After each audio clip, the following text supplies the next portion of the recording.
right, welcome on in to another episode of Oh So Curious. Well, today is DCU Daily on Oh So Curious. We're not reviewing a movie today, but we will review a trailer. I saw Thunderbolts for the first time in a while, so I'm excited about that. We have some Marvel news to talk about. I might give my thoughts on what I ultimately thought about Thunderbolts, but you know, that's really not the big news. Today, the big news, of course, is the Superman trailer is dropping in a couple of days, 48 hours from now to be exact. Well, at this point, less than 48 hours away from now, if you're watching us live, that is. Or even if you aren't, definitely less than 48 hours from now. So we'll talk about that. Over the weekend, we found out that Supergirl is wrapped. James Gunn was talking about where the Peacemaker post-production is. How far along are they on that show? So a lot of DC stuff, of course. We have a bunch of Marvel stuff. There's some rumors about Avengers Doomsday we want to talk about. Spider-Man 4, we found out a little bit more about how much Zendaya is going to be in there. Also, there's now a connection between Shang-Chi and Spider-Man that we want to discuss. And we have to talk about the Thunderbolts, overall box office so far. Where does it stand? Is it in a place where Marvel can consider it a success or not? Of course, we have a bunch of other news as well. I mentioned earlier trailer reaction. The F1 trailer dropped. We'll just get into that. There's a new Oceans prequel that is going to bring Ken and Barbie back together again at Warner Brothers. We have some more details about that too. So to do that and so much more, of course, as always, speaking of Ryan Gosling, let's give Ken a go, and then we'll be back on the other side. I'll bring John in, and we'll start up the news. It doesn't seem to matter what I do. I'm always the number two. All right, mister, I need to paint my abs on to get nominated. You don't see Robert Downey doing that. You're kidding. You're kidding. I can't open the envelope without the... Warner Brothers is heading back into the Matrix with a new movie in the works. Wonder what other surprises are in store. I want to be Bruce Wayne. I like that. You're gonna love me. There's the shot right there. That. Okay, we don't need to see Right there. You look ridiculous. Well, not no more, he don't. What, dude? I can barely understand you. Your accent's insane. What the needs now? Give me a hand up. Nope, I'm actually okay. Thank you very much. Oh, wow. Wow.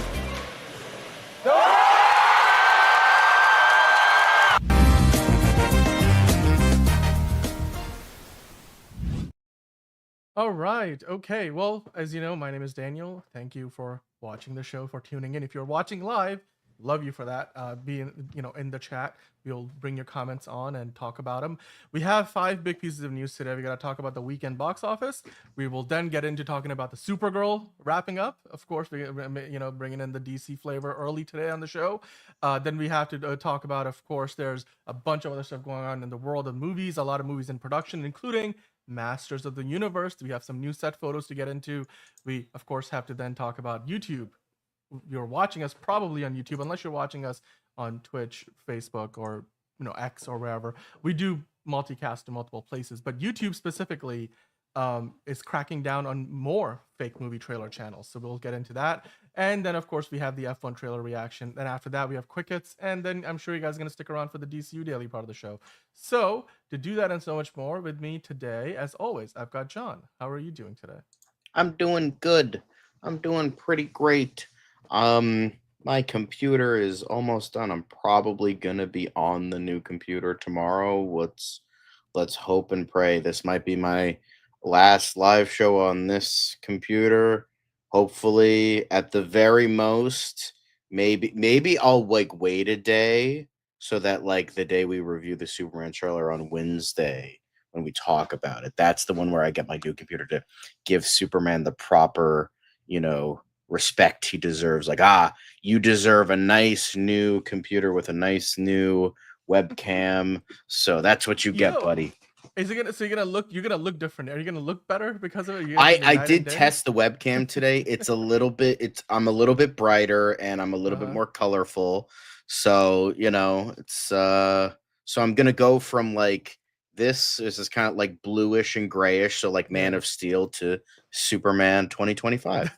So I'm gonna have actual color, guys. I'm gonna just like James Gunn's upcoming movie. Actual color instead of I've got looking like a Navi pissed on the lens. So yeah,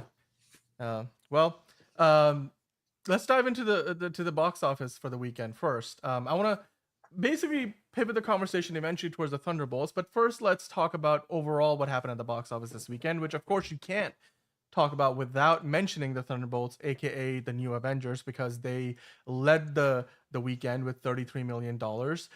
That's not a huge drop. I mean, that's like a 52% drop, depending on if you account for China or not. Well, that's the worldwide box office drop. Domestically, even it did pretty gosh darn well. Over 50% drop, but not really something catastrophic like 70%. The kind of thing that we have seen in recent times with Marvel movies. So with for example, I think Captain America 4 had a 60% some odd drop, and then of course the Marvels had a huge 70% drop. So it's doing well. Sinners is still holding really strong if you consider how it started in the 40s, held that for 2 weeks in a row, and even now in its fourth weekend, it drew in $21 million. It's pretty fantastic overall. Shadow Force and Fight or Flight are the new movies out now. So I know Liz is going to be watching Fight or Flight this week, so she'll be back to talk about it. No, she's going to be both Shadow Force and Fight or Flight. Both Shadows. Okay, well, she's doing the double feature. I'm not surprised. I did a double feature day to day, not the same day, but here's the thing with Liz. I have no idea if she's gonna take that A-list membership and use up all 4 movies on one day. Because if there's one person who can do that, it's her. Like I can't be in the same building that long. Like I think I've done a double feature a few times before, but I'm like, by the time you get to the second movie, I'm like, I need to see some daylight. I need a break. Oh no, I could probably spend an entire day in a movie theater. So, if I could spend, like, initially the AMC was 3 movies. I could probably watch all 3 movies in one day. It's just like because usually when I do that is when nobody's home, but I have to get to my dog because I got to feed my dog. So that's the only thing that prevents me from like watching 3 or 4 movies in one day, because I could totally do it. Like I could 100% do it. No promises will be made. Yeah, figure drawing. Unfortunately, the new webcam can only do so much. Yeah. But and I'm gonna be the same ugly mug that y'all are gonna see every single day. It's just I'm gonna look a little bit brighter and a little bit more colorful. That's all. That's all there's to it. But Minecraft heading to $1 billion, but the Accountant 2 won't be profitable. Yeah, Monique, let's talk about that in a second. So the Accountant 2 it wasn't DOA, but you know what?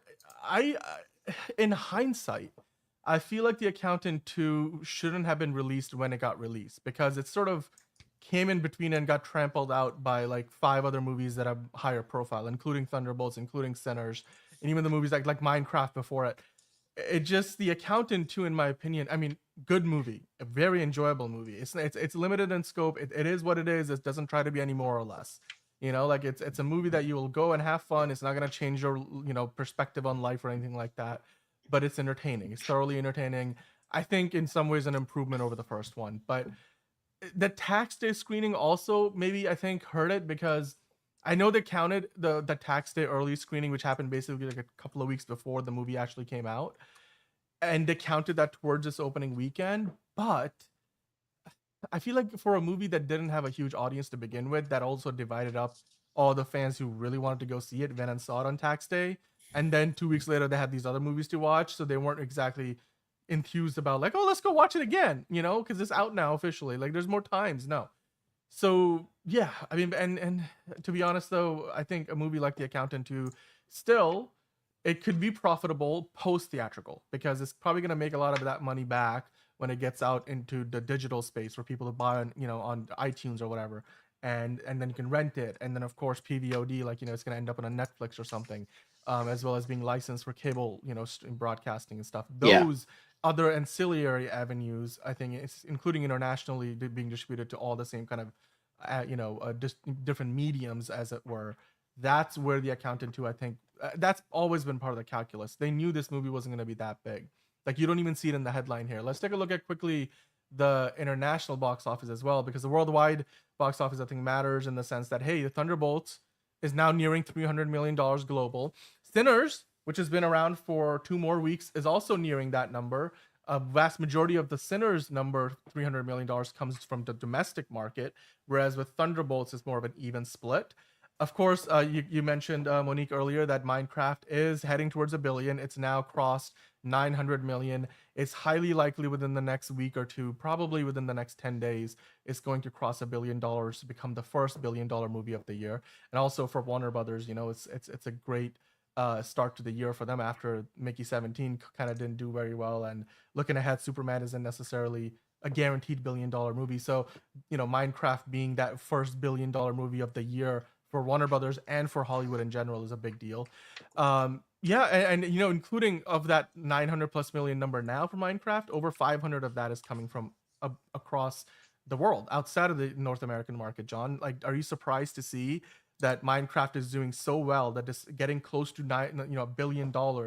Roughly half, if not over half, that number is coming from abroad. Like, it has that global appeal. I feel like for the studio heads, this is like, you know, just popping bottles every weekend as they see the number trickle up. But what are your thoughts on Minecraft and how far it's gone now? It's been out for about 5 or 6 weeks now, if I remember correctly. I can't wait for Hollywood to take all the wrong lessons. There's going to be like 20 more video game movies greenlit, all of them which nobody asked for. They're all going to be hackneyed, corporate, crappy, like it's going to be like the 2000s all over again, where they were like the late 90s, early 2000s, where they were just pumping out horrible video game adaptations, much like when Mortal Kombat became this huge hit. So we're going to be going through that all over again. And which is sad because we were kind of in a little bit of a golden age between movies and TV. Like you had the Sonic movies, you had the Super Mario Brothers movie, you had Detective Pikachu, you had The Last of Us, you had Fallout, you had all these. Yeah, sure, you had some stinkers here and there like Uncharted, but it's, you know, and Until Dawn was like kind of mixed, but like for the most part, we've gotten a lot of really good video game adaptation.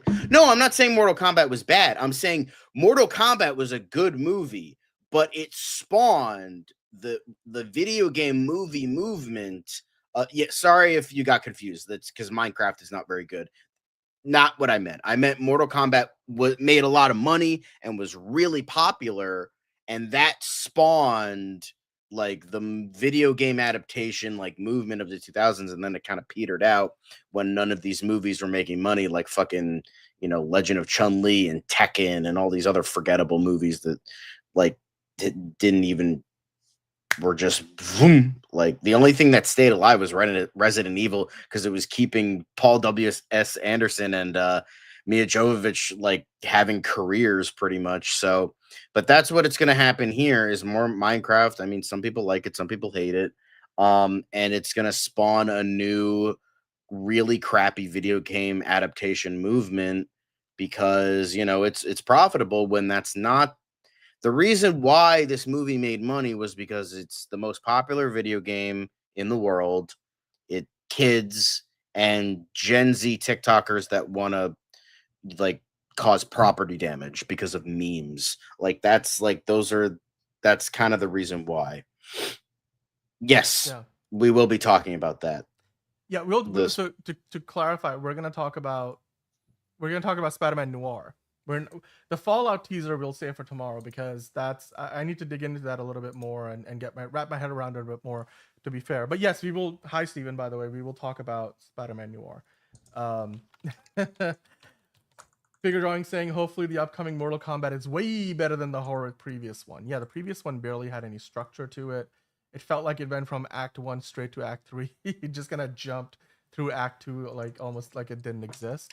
And I will, responding to what Monique said earlier, I did enjoy where they took Ben Affleck's character, like, and how Christian in the movie played by Ben Affleck is evolving. Like, he wants to be more social. Obviously, he's more upfront about, like, yeah, there's some limitations to me being on the spectrum, resulting in just not being very socially aware, I suppose, or, you know, it's harder for him to have friends, or like he's trying to find a partner, like, and stuff like that. So I really enjoyed that, focus on the character in that way, but also the accountant too. I think they're trying to now establish a franchise, which hopefully they'll feel like there's still enough of a audience for it to do so. But John, let's focus on the Thunderbolts specifically, right? So I wanted to talk about Thunderbolts profitability because we've been talking about how Marvel has been going through a really up and down era since Endgame.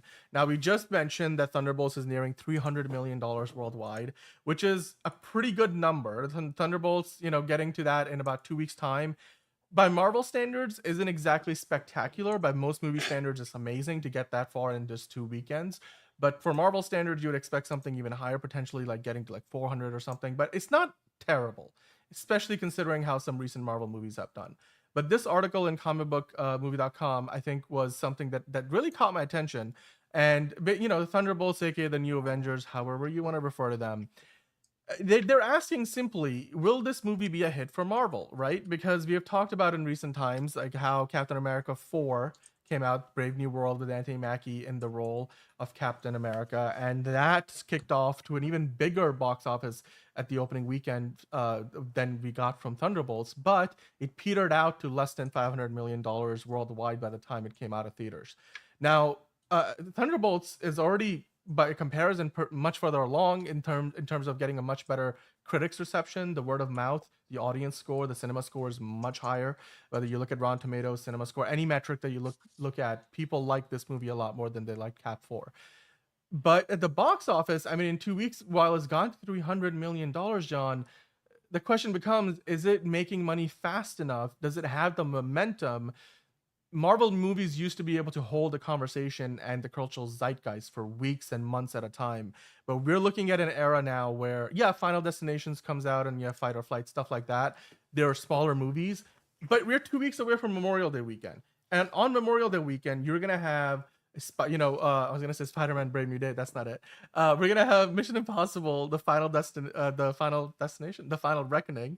You could call it the destination too. Mission Impossible 8. And you're going to have Lilo and Stitch. So you have these two huge, gigantic movies that are set to potentially create the biggest box office weekend in Memorial Day history for Hollywood. And then you still have Sinners making money. You still have like Minecraft out there getting to $1 billion.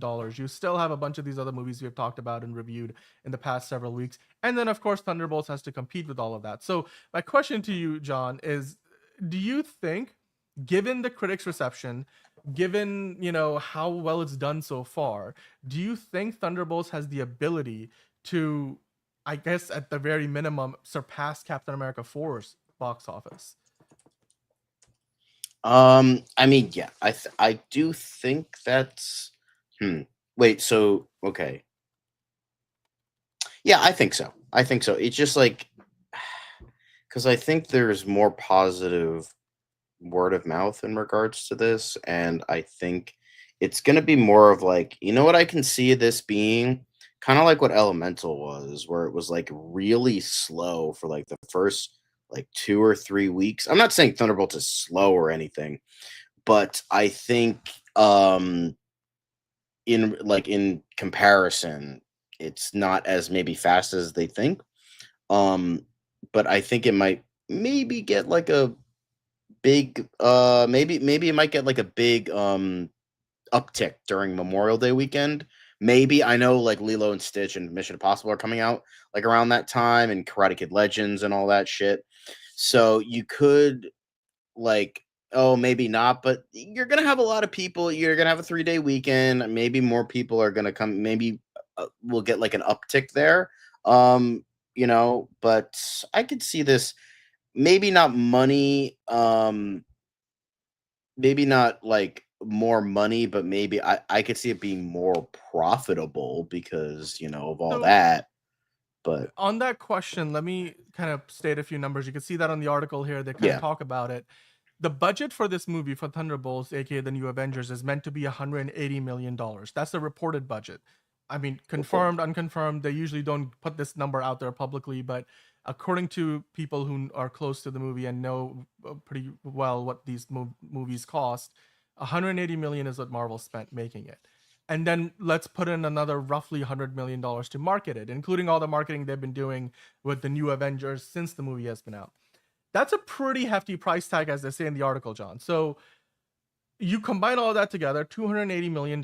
Like, we want to say roughly 2.5 times that is your profitability margin, because anytime you go pay for a ticket at a movie theater, roughly 60 to 70% of that is kept by the movie studio, and then the other 30 to 40%, depending on what the theater chain is, that they get to keep the rest. So the vast majority of your average ticket price goes to the movie studio, but that means that for a movie like Thunderbolts, $280 million, you would need to, this is of course the budget and the marketing combined, you would need to make probably, I'd imagine, what, like 600 million, somewhat like that, 500 to 600 million dollars to break even, including marketing. Without marketing, you're probably looking at, even if it finishes somewhere between 450 and 500, it'd be okay. I know Mana's time making a point that people are just fatigued with, superhero fatigue. The terms that we get to see. It's not Thunderbolts, Superman, or even Fantastic Four's fault. Prices have gone up too, so people would rather wait to watch at home rather than go to the theater. That's fair. I don't think superhero fatigue is the problem.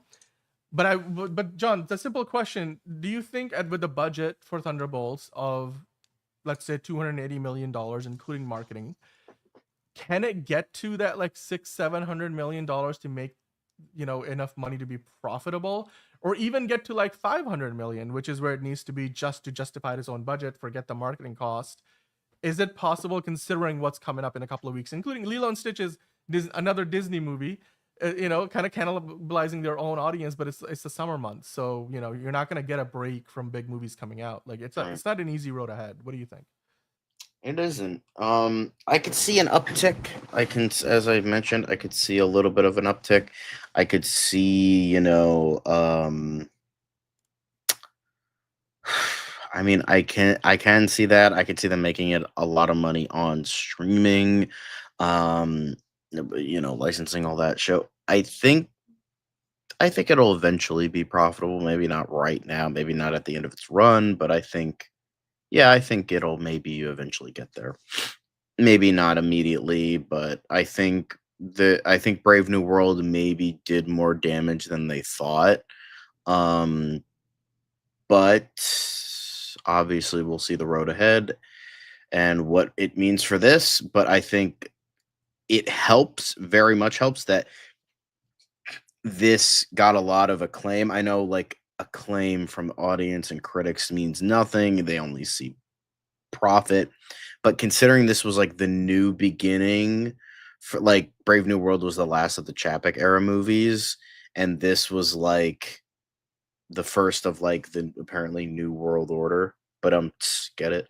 Yeah, because that was the original. Bob Iger, that was the original title of Brave. Anyway, so with that, I think that's, they'll still see it as a good sign. I think they'll see it as a very good sign for the future. I think Fantastic Four will keep that going, hopefully. But with how Marvel movies have been post Endgame, usually it's every other movie is good. And if we look at the past, then it's like, oh, the bad movie was Brave New World. The good movie was Thunderbolts. So now we're due a bad Marvel movie. I hope that's not the case, but that seems to be ironically, the ongoing tradition, it seems, the ongoing chain of events. But I think here's the thing with superhero fatigue but horror movie fatigue. Let's look at last year. We got multiple vampire movies last year. We got Abigail, just two off the top of my head. We got Abigail and we got Nosferatu. Two completely different movies. One was an action horror comedy filled with blood, guts, and gore, while the other was an immaculate, classy period piece about like obsession, and very, very classy period piece. That right there is pretty much the reason as to why horror movie. Because the thing is, with horror movies, they're by different filmmakers under different companies with different producers over and over again. So comparing superhero movies, which are for the most part done by two companies, kind of three if you include Sony, rather than horror movies by indie productions, other studios, like, that's not even comparable. That's like comparing like an extremely niche thing like superheroes to like something extremely broad like horror. That just doesn't make sense. I feel like that's a very piss poor comparison because horror movies, there's so many subgenres, there's so many the horror movies definitely come back over and over and over again because they are a mirror of us in the real world of reality, what's going on in societally. So that I feel like that's a weak sauce comparison. That's not even a thing. So superhero fatigue, the thing is when you have Marvel, for the most part, Marvel cranking out the same kind of movie over and over again, and then DC hasn't even been a competitor for the past 10 years. It seems like that is kind of going to, and Sony isn't even a competitor at this point. So that's kind of why. That's why there is the idea of superhero fatigue, because Marvel keeps cranking out the same kind of movie over and over again, the same kind of humor, same kind of direction, same kind of writing. Yeah, you get different writers and filmmakers, but Kevin Feige is the puppet master and pulling the strings of what he wants to see, and you get the same thing over and over again. That's why. Yeah, I mean, I think. Oh, let me get. I'm back on camera. I was gonna just say, having seen the movie now, just to kind of like wrap this up, John, the budget of $180 million, I don't know if they needed to spend that much money to make this movie. I'm like, where is that $180 million going? It's not like this movie had a very well produced third act, but it wasn't like an alien battle to save New York City, even though they were in New York City. So I don't know where the money for this, like where was the money going in this movie? I feel like $180 million, you could have given this to a different studio like an A24 or somebody, and they could have made this movie for half as much money and made it just as good. So this is where I would like to make the comparison to DC. I feel like Marvel has sort of proven of late they can't make a movie for any less than like 150, 175 or whatever $million. Even Captain America 4 was kind of like close to that number. By the way, we got Kyle and Man of Steel Magnolias in the chat as well. Hello, guys.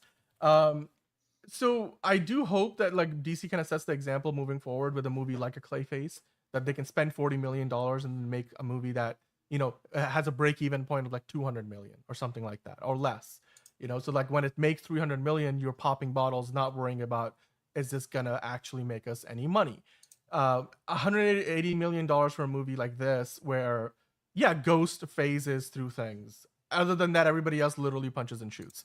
Of course, Sentry flies and stuff, right? So you have a few characters that require a lot of VFX work, but overall, this movie, I don't know how they spent $180 million on it, So part of this has to be like Marvel needs to start reeling back maybe the budgets, because in an environment like today where people aren't willing to part with their money as quickly as they used to be able to or want to, you don't want to give them, products that like every movie is $180 million, because clearly Marvel's not able to deliver the returns that they used to be able to. But guys, let us know in the chat below or comments below or in the live chat, wherever you're watching, what you think about it. Do you agree? Is Thunderbolts gonna be profitable like John and I were kind of speculating? Do you think that they maybe spent too much money on it? Is there superhero fatigue? Is this just part of that? I mean, for a movie that's very well reviewed by both audiences and critics, it might not end up being profitable. Like, can you believe that? Is the problem the fact that Marvel is spending too much money on these? Is that really where the blame lies? So let us know in the comments down below. But in the meantime, John, now let's dive into some DC news. Now that we did some Marvel, we're gonna like even it out. We're gonna talk about some DC. Hell yeah, let's fucking go. Of course, we have to talk about Supergirl, because Supergirl is now done in production. It's wrapped up. It wrapped over the weekend or maybe late last week, depending on when you saw the news. James Gunn was asked about it, and he basically responded saying, yeah, Supergirl has wrapped filming. And then the news kind of spread like wildfire. So James Gunn himself confirmed it. He's simply said, yes, it has, to somebody asking about that. Now, if you consider that this movie wrapped production, let's say early May, it went into production in January. I think you kind of predicted this is going to be the timeline, that they were going to take around 4 or 5 months to get it to this point where they were going to wrap production. So I'm not surprised it took this long, John, but like now that we're here, where they've finished production, they're wrapped, everybody's going back home, what does this tell you about the movie? Does it kind of change your expectations? It's kind of like, it's becoming a bit more tangible because all the footage is there. Now they're just gonna like edit it. It's no longer a situation where, they're in the middle of production and you're like, there's moving pieces. Obviously, they write the movie 3 times, like when you write the script, when you make the movie, and then when you get in the edit. So I'm sure a lot will change between now and the time that we get to see the film. But given that it's now wrap production, Supergirl, Woman of Tomorrow, what are your thoughts and expectations now? And you can kind of take that in whatever direction you want, whether you expect this to go through a year of post-production like James Gunn did with Superman, even Comic-Con. Do you expect this to now have some footage for us or a teaser at Comic-Con, given that we are still a couple of months away from that? What are your thoughts on Supergirl wrapping filming, John? Great. I mean, I pretty much said, I don't know when I said it, but it feels like I was like, it's probably going to be done in May, because that's how long Superman took. Like, well, not in May, but like it started February 29th and then it ended towards the end of July. So that's about 5 months. So it's like 5 months plus a year. That's about like a year and a half. That I feel like that makes sense. Exactly. Like that, I think somebody commented that on the Instagram post as well, where they were like, "Yeah, he's giving people enough time. Like that's what they're really trying to aim for, a blend of practical and CGI, and it looks so good." And so and the thing is, this is gonna have a little bit over a year, while Superman had a little bit under a year, but which makes a lot of sense because this is going to need even more since the majority of it is going to take place in space. So it makes sense that they are going to be, they're going to be filming, they're going to be doing more post production work. So, yep. I do hope that Woman of Tomorrow keeps the subtitle, because I like to be differentiated. Like we got a movie and we got a show both called Supergirl, just to differentiate. Like I don't normally like subtitles, but just to differentiate, keep Woman of Tomorrow. But I do like that logo. I like the kind of gives it a bit of a retro vibe. Yeah, I mean we didn't even see Lobo outside of the AI generated image, but that doesn't count, obviously. But we got a decent look at her costume, but nothing too crazy, which is great. Then we got some fight scenes here and there. We just got like the fights. We got that spaceship and we got the fight scenes on the tanks, and that's kind of it. So the vibe I'm getting is that they do all the indoor shots first to get as much as they can done indoors, and then they do all the outside shots as at the very end, not the very end, but like towards the end. So then it'll be like, so if stuff gets revealed, it won't be early on in production, and then they got to screen it. Just like I feel like that makes sense. Like do all the indoor stuff first, and then like kind of lead up to that. I just wish Lenny were still here, but I think she permanently left. I think she didn't want to deal with us anymore. So, but it's a shame because she was the one that wanted the Supergirl stuff the most. Which it's a little sad, but win some, lose some. But yeah, this is great to see, and I was right. So just saying. But yeah, good. Yeah, I mean, good a couple stuff. of questions from the guys. We do have a Hunter Iggy in the chat as well, and we also have now 5 Ashes joined us. Ray J is here, of course. How are you guys doing, John? What do you think about that question on the screen? Is she gonna appear in Superman? Maybe. Maybe unlikely. Maybe, but unlikely. Superman sequel with Brainiac or World's Finest with Batman. Considering there was already a movie with both Batman and Superman, I would say hold off on that. Give us fucking Brainiac, because they've tried to get Brainiac done multiple times. Like they tried to do it in Superman 3, didn't work. They tried to do it in Superman 5, that never happened. That didn't work. They tried to do it in the fucking Superman, the what is it? The Nick Cage movie that never happened, Superman Lives. They tried to do it in Superman the Man of Steel, which was going to be the sequel to Superman Returns. They tried to do Brainiac so many goddamn times. They fucking need to do Brainiac. Considering that the best and really only version we've gotten in live action was on Krypton, which was a very good performance. Don't get me wrong. That Brainiac was fucking cool and creepy. So something like that would be awesome. And considering we only get Brainiac in the games a lot, give us Brainiac. That we've been waiting. Give us Mixie too. That would be awesome. You know, I do wonder though, are we gonna get something at Comic-Con? Do you think, given that they now have a couple of months to maybe put together something, are we gonna get some kind of behind the scenes, anything? I don't know. Do you expect something from Comic-Con for Supergirl? Maybe a little bit. I think, but here's the thing that's like, Peter Safran said they're not going to have a big splash at Comic-Con. So that's the thing. Yeah, he could come back, but like, because I mean, he's like part robot. So, you know, he's like an organic robot, like bio. I know there's a name for it, but bio-organic, blah, blah, blah, whatever it is. I think that would be awesome. Like, have him come back. Maybe like it's more small scale for the Superman movie, and then he could come back as like a Justice League villain. That would be really cool. Like, have the smaller kind of version, and then maybe they can go back to the Silver Age portrayal where he was like only a robot with like a brain and like a fucking jar, kind of like Krang looking motherfucker. So if they could do that, that could be cool.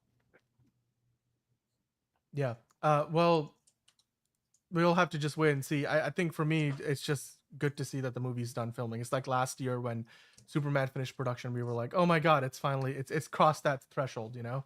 Now it's a little more real than it was just a few days ago. So congratulations to everybody who worked on the movie so far. And of course, everybody who's going to continue to stay involved, including the director, I'm sure, with the editing process. Kyle saying new Brainiac in the comics right now is scary. And then Figure Drawing saying the Tim Burton Brainiac ship concept art was sick. Okay. Five Ash is talking about maybe James Gunn will give us Batmite and some more Polka Dot Man. I don't know if that's a bad thing necessarily, considering how Polka Dot Man turned out in the Suicide Squad. I thought it was pretty good.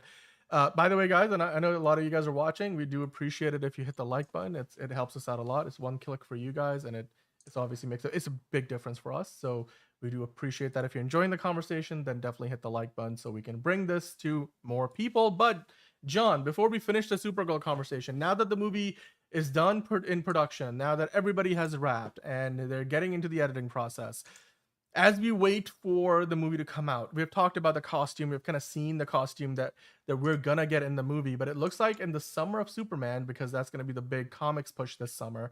As you can see on screen there, maybe for Supergirl, she might be, getting a new comic run as well, and that might feature the return of a controversial costume design, including the red headband, and that's a really short skirt. So, I mean, is this a design that you're familiar with, John? This is probably related to the Super Family line of titles, and would you be, excited, or would you rather not that they go back to this design? This was the one she died in, so that's fun. A lot of people don't know that this is the one where she, in Crisis on Infinite Earths, where she kind of died in. So there is some like historic moment with that. I think, I think this is for the comic books. I don't think they definitely aren't doing this in the movie. We saw what it looks like, and it's not this. But like, it's just like, for the most part, outside of like the short skirt, it's not too controversial. Like, I guess maybe the short skirt is the controversial part, but it's an okay design for me. It's just the headband is weird because it's like, like fucking, Richard Simmons and Jane Fonda exercise tapes were a big thing at that point. So they gave her a headband for some reason. Like, ooh, in between like saving people, she does some jazzercise. Like, like, okay. I do like, I will say the cape kind of looks cool where it's like the insignia, but then it's like tapered to that. They tried to do that in live action, and it just didn't work with the CW show for Superman, where it's like attached to the like that, and then it's like going off of the insignia, but it just looked like shit. And then I mean, he kind of has that in the live action movie that's coming out with like, but it's more like it's just pinned. It's not like it's like feeding off of the insignia like this is. But I always thought this was a decent design. Like it was fine. I like the more classic, just like, you know, longer skirt, but I like the boots. I like the cape, but the headband is fucking weird. Yeah. Well, as far as the design goes, I mean, I personally don't have a lot of qualms with it. I mean, this is definitely not the kind of design, though, that would be something that the studio would pick for a 4-quadrant movie, because it's a little too revealing in some places. And it's also, you know, like we're trying to portray her strength, not, you know, showcase her body. Although, again, nothing wrong with you know, it's like obviously you guys are pointing out Wonder Woman and her costume too, and we can only speculate what the Amazonians are going to look like in the DCU. We know what they look like in the DCEU.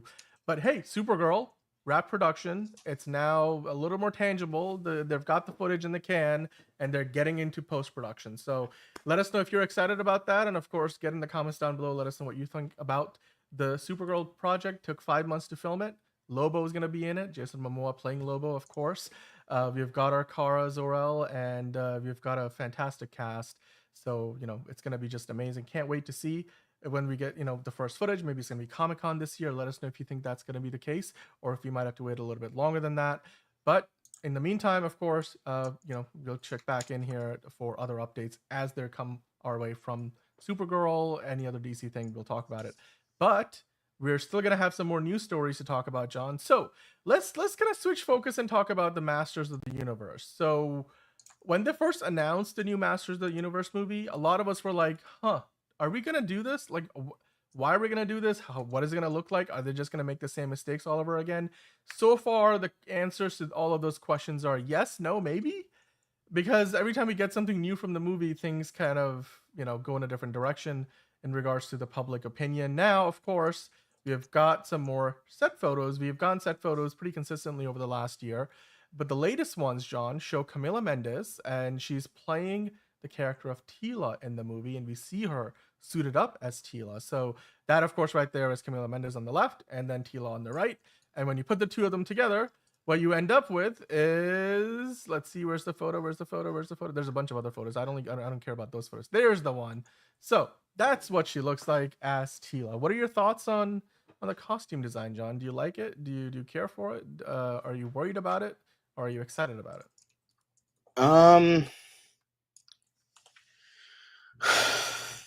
It's not great. Like, it looks very like I could. The spirit is there, but it just looks really fucking cheap. I will say it looks better than in the previous Masters of the Universe, which made her look like a generic like sci-fi soldier from like a Roger Corman production. So like, I don't know what's up with that, but like, it looks okay for a big budget movie. It's like okay for like CW, that would be like perfect, but yeah, it looking like this looks like an embezzlement scheme, and they just had like $3 whole for the costume department. That's the thing I'm getting from this, and it just reminds me that like, man, can they just like hire cosplayers as costume designers for movies, because they have like no money, yet they make fucking outfits way better than these will ever be. So like, guys, come on, you can do better than this. This just adds to the whole exactly. This just adds to the whole thing of like. I mean, to me, this looks like it's sort of like a Power Rangers level of costume design, but for the TV shows. I don't feel the big screen nature of it. I mean, I don't know. I guess the movie, when it comes out, maybe there's more VFX involved that we're not seeing here clearly, and that might make it look better. Yeah, but I don't know what is wrong with Eric in the chat. Eric, like if you're here and you want to take a pot shot at people, then I don't know, like, why are you watching? But you're welcome to enjoy or not. Anyway, but welcome to you in the chat. JB's here, saying it looks like poo. The photos, that is, Teela. Elite Easy saying might look better in the finished film. Yeah, I mean, that's kind of what we can hope for, because this is certainly not that impressive. To answer the question that Manus Time was asking, though, saying how important is casting, or how important is a casting director for a studio? Why doesn't a director cast his own projects? Well, because the whole casting process is a lot more involved than just, you know, putting out a notice with a bunch of requirements like bullet points and then people walking in the door and you just giving them a bunch of lines to read. That's kind of what we understand the overall. I mean, yes, when you boil it down, that's what casting is, but there's way more than that involved, especially when you're making like commercial films. When I say commercial films, I mean like these big budget studio films. And even for smaller movies, the reason why you need a casting director is because the casting director has the connections. They can get in touch with agents. They know how to find the right people who fit the job. They'll have the ability to, you know, draw on their past experience casting actors for other similar roles. The director already has so much on their plate with all the other, you know, department heads coming to them, from the art department, from the film department. When I say the film department, I mean like the camera department. You have the lighting department, you have the sound, like costume design, you know, art direction. All of these department heads come to the director for answers and for direction. That's what the director does. And of course the actors, the director's working with the actors. So you know, it's hard enough for the job that they have to do, the VFX team, post-production. There's so many decisions a director is making on every project. It's kind of like having a casting director just is another little department, so it's not something where the director has to do all the legwork. The casting director plays an important role, obviously. We know Sarah Haley Finn, who has done all the casting for the majority of the casting for the MCU, and she has got way more hits than she's got misses. And I think she's about to be, you know, she's about to be given like some kind of lifetime achievement award or something, because didn't they introduce like a casting director category? Was it the Oscars or the Golden Globes? I forget which one it was, but yeah. So yeah, no, the Academy is giving a casting director Oscar in next year, and then the stunt one is 2027. I believe that's what it is. A Golden Globe has the podcast award that's coming, so that's the one that was introduced for the Golden Globes. You know, so yeah, but I think it just comes down to you don't want to be in a situation where, you know, the director is doing all that work, because the director has too many other things to worry about.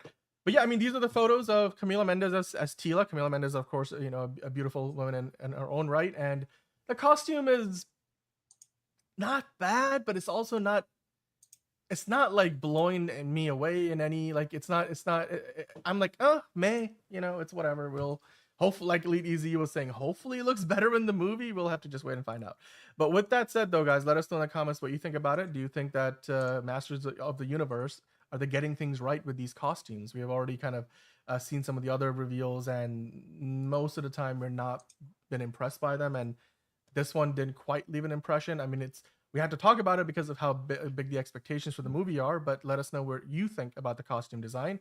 Get in the comments down below. Of course, now we have to switch our focus, John, to talking about YouTube. So we have a show on YouTube. We're doing it right now. And YouTube has a problem, has had a problem for a long time. And that's with fake movie trailers. Now, recently we found out there was a Deadline investigation that apparently a bunch of studios like Warner Brothers, Sony, and Disney, instead of, you know, giving copyright strikes and, you know, asking for those fake trailers to their movies like Fantastic Four, like Superman, to be taken down, they were just collecting the revenue. Like, they were like, you know what, keep the videos up, but give us a share of the revenue.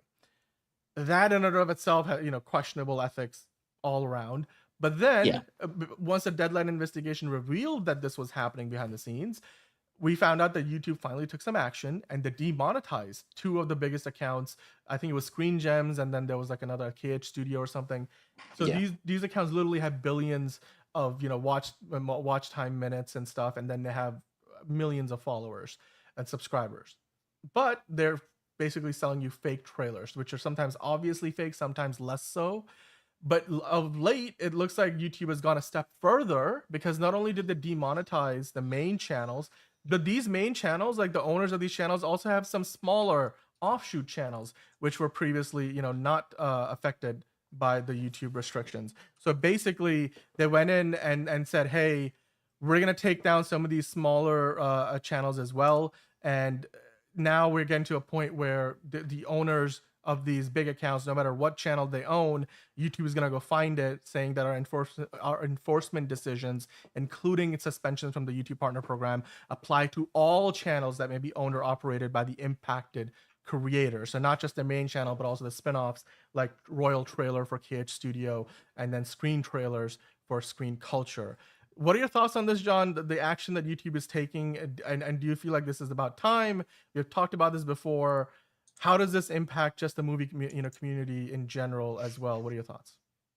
I think that's a hell of a lot better. Like, here's the thing. I like fake movie trailers, but I like the ones that are like Ultra Sergeant, KH Presents, Alex Luthor, guys like that use original footage. They like tweak it in like Photoshop if they need to do that.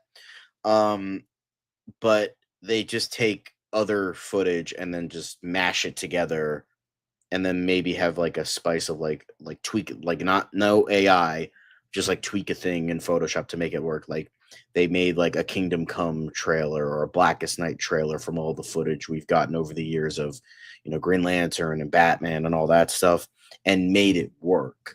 So I like stuff like that. That's really, really good. And okay, ew, gross. But I think so that stuff I like, but the AI stuff is just not good. It's the whole artistry, blah blah blah. Good on you, JB. So yeah, this is good. This is a step in the right direction. Just fucking take some action of like these fuckwads who just can't do anything, who can't make art, can't do this, can't do that, so they just shill, and then it's just like fake news stuff. Also doesn't help matters either.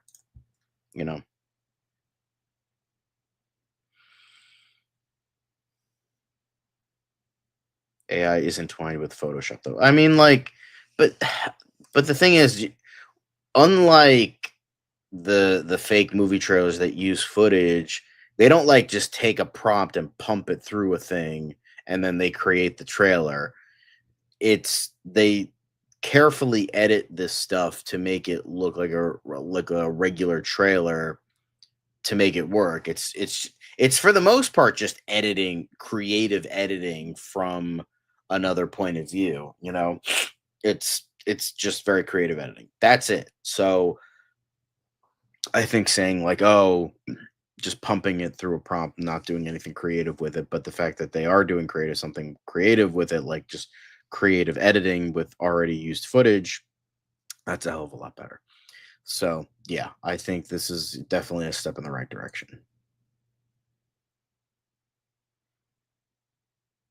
But yeah, you guys are praising the marketing, all that.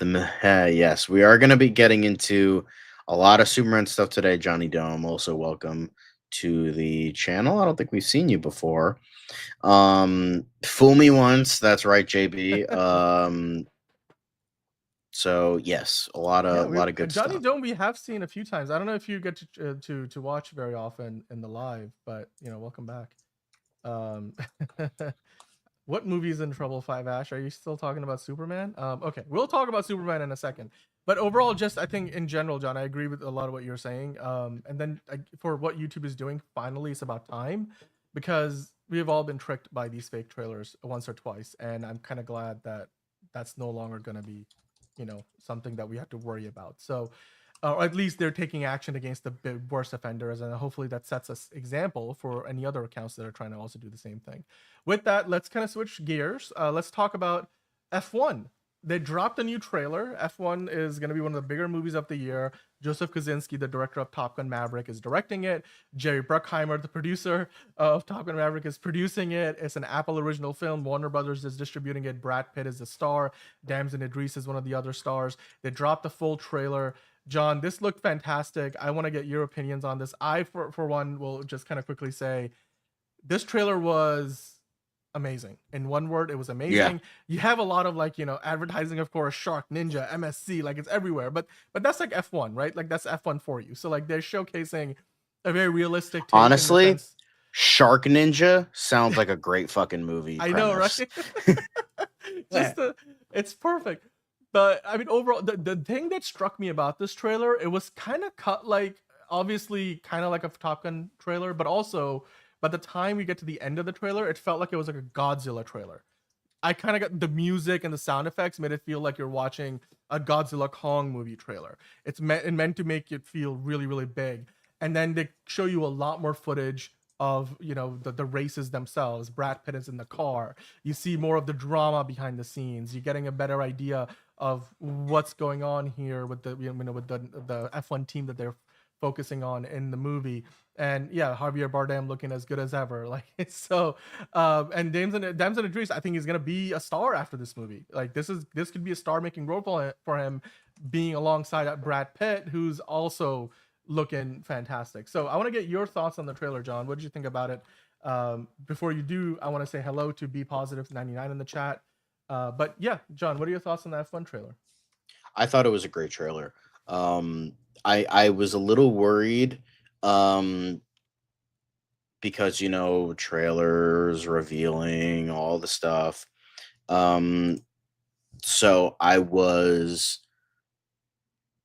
a little nervous because I didn't want things to be like spoiled and stuff like that, but it still was a relatively really good trailer.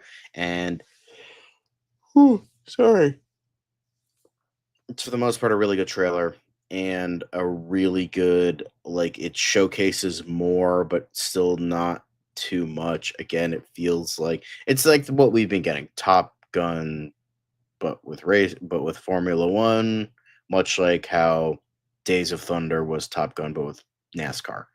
But it's kind of just redoing that premise, ironically with the same director who directed the sequel.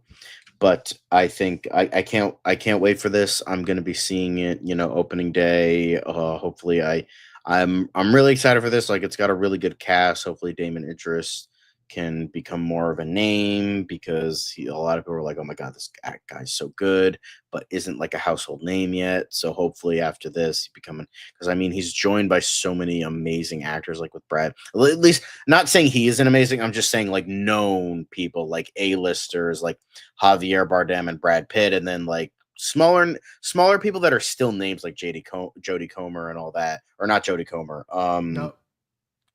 What's her name? I'm forgetting her name. I will I'm find blanking. it. Don't. Somebody let us know in the chat. Who's the? It's not Jodie Comer. She looks almost exactly like Jodie Comer. She does, but that's not fucking all white women look the same to me. Sorry, but it's just it's just one of these things. It's like, and it's amazing how like Carrie Condon or Condon, I don't know. Carrie Condon. Yeah. Thank you for that.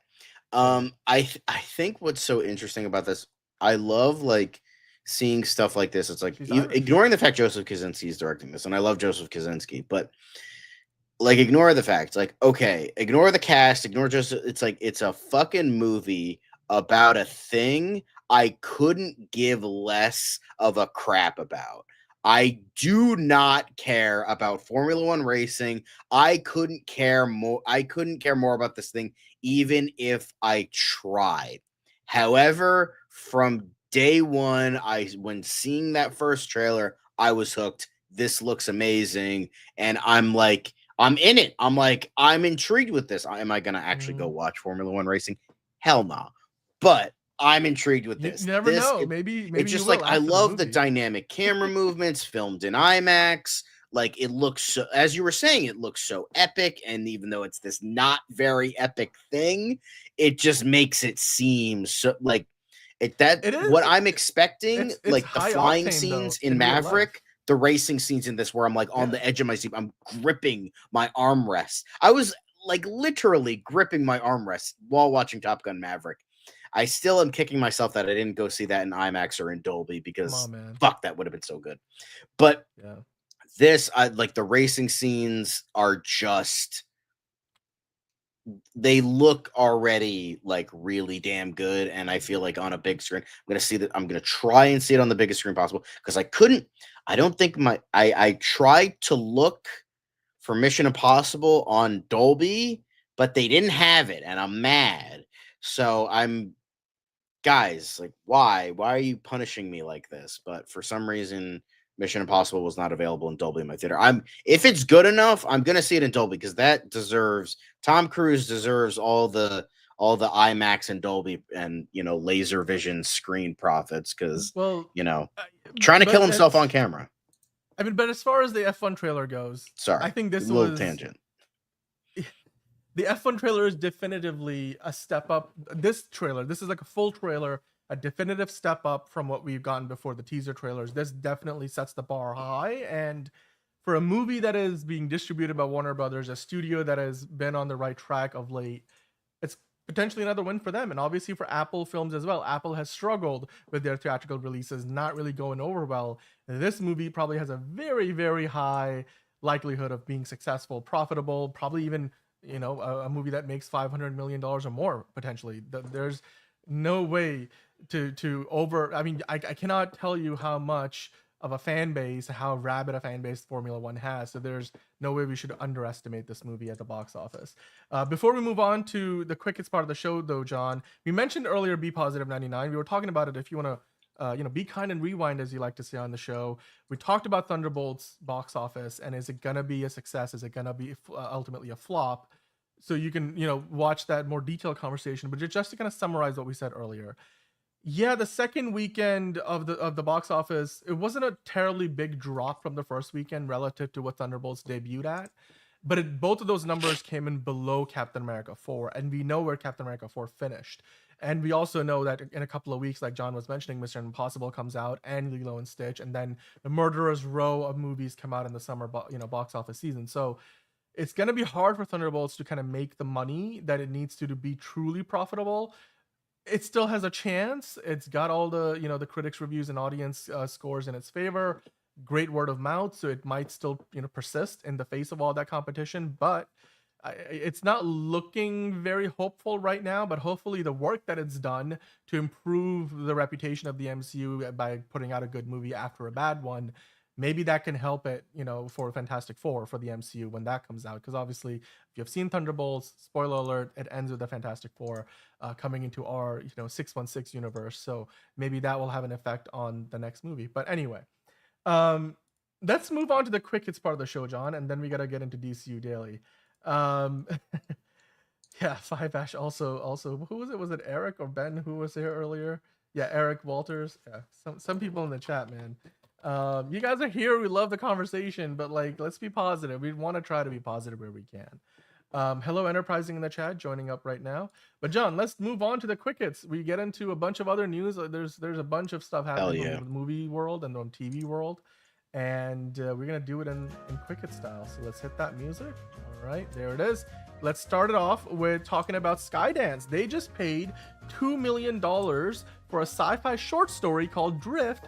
And they did it because Andy Muschietti was like, I love this movie, I'm gonna direct it. So Skydance was like, we got you, dude. And now basically the space mission hostage movie, which was a wild auction because the auction included players like Netflix was involved with this. I think Apple might have even tried to put in a pitch. So all of these other studios wanted a piece of it, but apparently Skydance went in and said, you know what, we're gonna be the ones who are gonna bring this in-house, and we're gonna have Andy Muschietti work on it. So my question to you, and now Batman Brave and the Bold is going to be delayed even more. So that's part of the question, but I guess I wanted to ask, do you think this is a good thing? Because remember, Andy Muschietti was mentioning he's got this sci-fi project he really wanted to work on. I think he implied that he was working on it or writing it himself. Obviously, it might be that he's adapting the script for this short story already. because the short story is not even published. So maybe this is that project. I'm not 100% sure. Or maybe this is a different project. But obviously, this is the next thing that he probably will do now.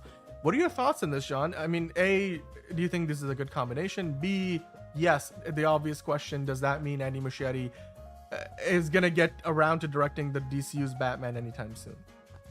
It's just like, God, bro, it's like, oh, fucking sci-fi movie or Batman. Like, why are you like not wanting to direct? Why are you not foaming at the mouth to direct a Batman movie? Like, that's the thing that's like, I hope with this, I pray to God with this, that James Gunn's like, fine, you're off the project. Like, we need to get this shit going, and I'm sick of dealing with this. And honestly, Sam Raimi for Batman, the man wanted to make a Batman movie way back when. He wanted to make either a Batman movie or a Shadow movie, but he couldn't get it off the ground, so he made his own superhero with Darkman.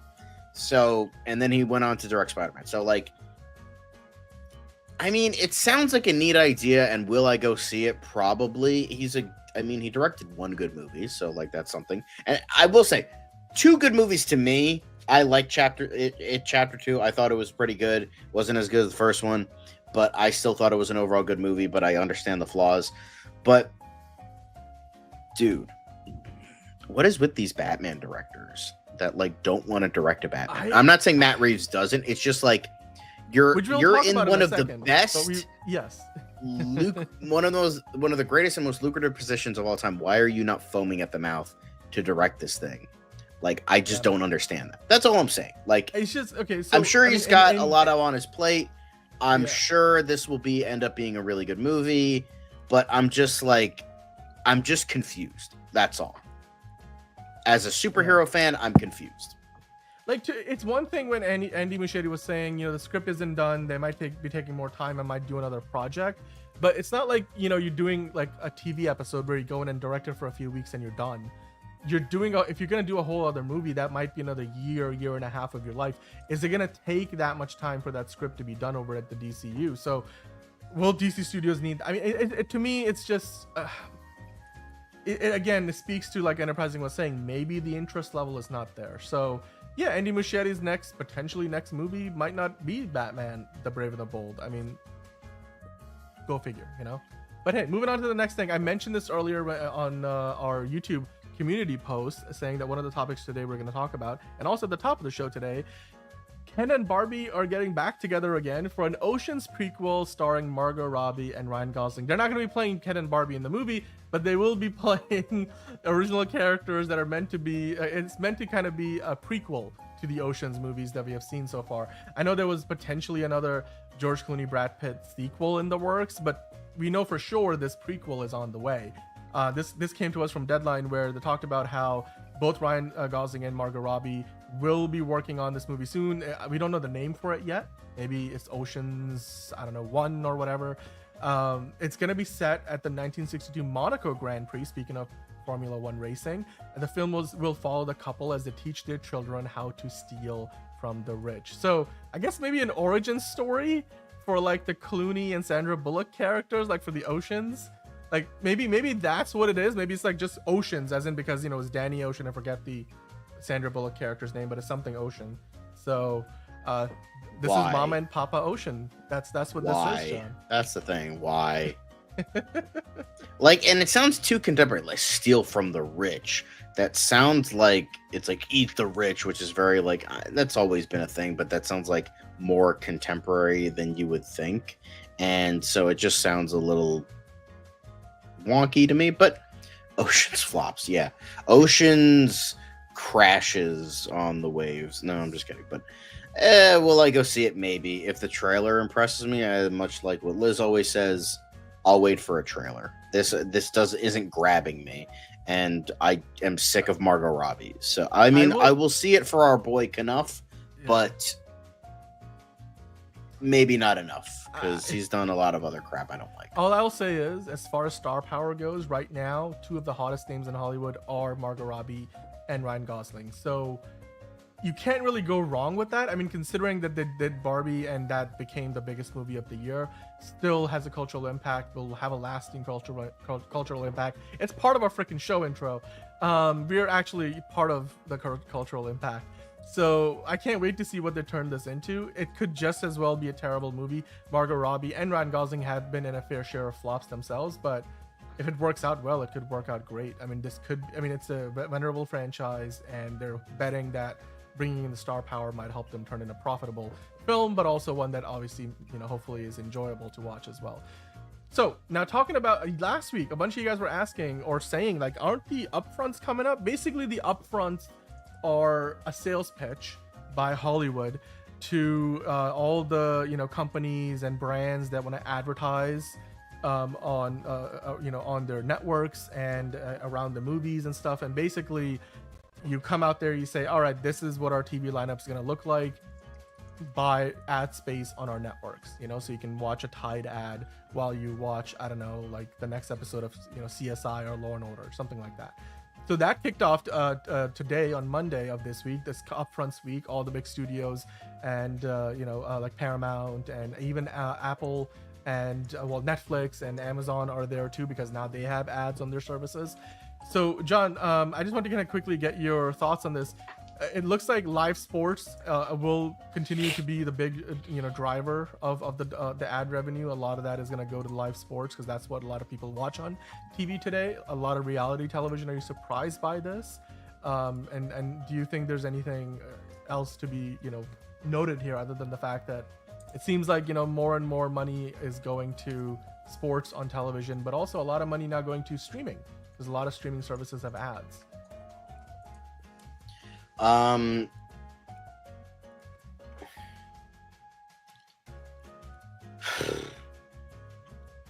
mean, I guess like media buyers. I don't know. Why do I care about this? Yeah, I can tell. And you know what? On that note, since these are the quick hits, I'm not even going to retort. Let's just move on to something else. Something else you might care. Oh, what happened there? What are you doing, man? Let's talk about NBC hiring Michael Jordan to become basically, I think, a special contributor to the NBA coverage that's going to start up on NBC. The NBA on NBC is coming back after being gone for like a good 3 decades. They were obviously doing all the coverage for the Michael Jordan era of basketball, because in the 90s, NBA on NBC was where you would watch a lot of the Bulls games, and then they lost the rights. ESPN came in, TNT was there. Now TNT has lost the rights, and NBC stepped back in. So as part of their upfront presentation, they announced that Michael Jordan, he sent in a video message, he's going to be one of the special contributors to their NBA on NBC coverage. Are you excited to hear Michael Jordan break down the game on NBA broadcast starting this fall? I don't watch NBA. But this is really cool for Michael Jordan, because even I recognize Michael Jordan as the GOAT. So, isn't it awesome how there's like not just one MJ that's an all-time GOAT, but also like two. We're talking about the Michael movie now. Michael. Anyway, I'm just saying the MJs. When it comes down to initials, those are some powerful initials. Trust me, that's a setup for a payoff later in Quick Hits. But Lupin 4 confirmed by Netflix as the shoot with Omar Sy begins in Paris, John. This is, of course, a show on Netflix. They've confirmed now that the 4th season of the hit French series with Omar Sy in the lead role has begun production in Paris. Is this one that you follow or are excited about, the 4th season?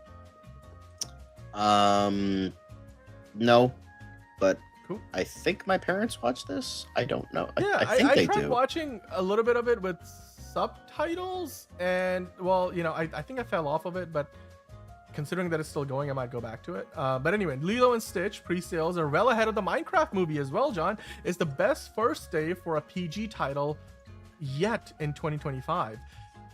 Are you surprised, I guess would be the right way to ask this question, are you surprised that Lilo and Stitch is selling even more tickets than the Minecraft movie did?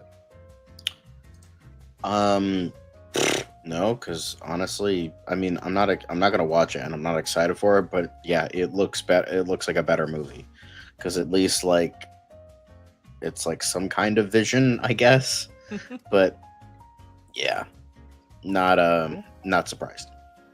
All right. Well, moving on to the next quick hit, we're gonna talk about Madonna has teamed up with Sean Levy for a limited series about her life, and it's at work. It's in the works at Netflix. This is something we talked about before, but it wasn't greenlit. But now I guess is officially happening. So Sean Levy is going to be directing this, and Madonna is officially part of it. Your thoughts? Is this something that would capture your attention when it drops on Netflix? Can somebody say narcissism?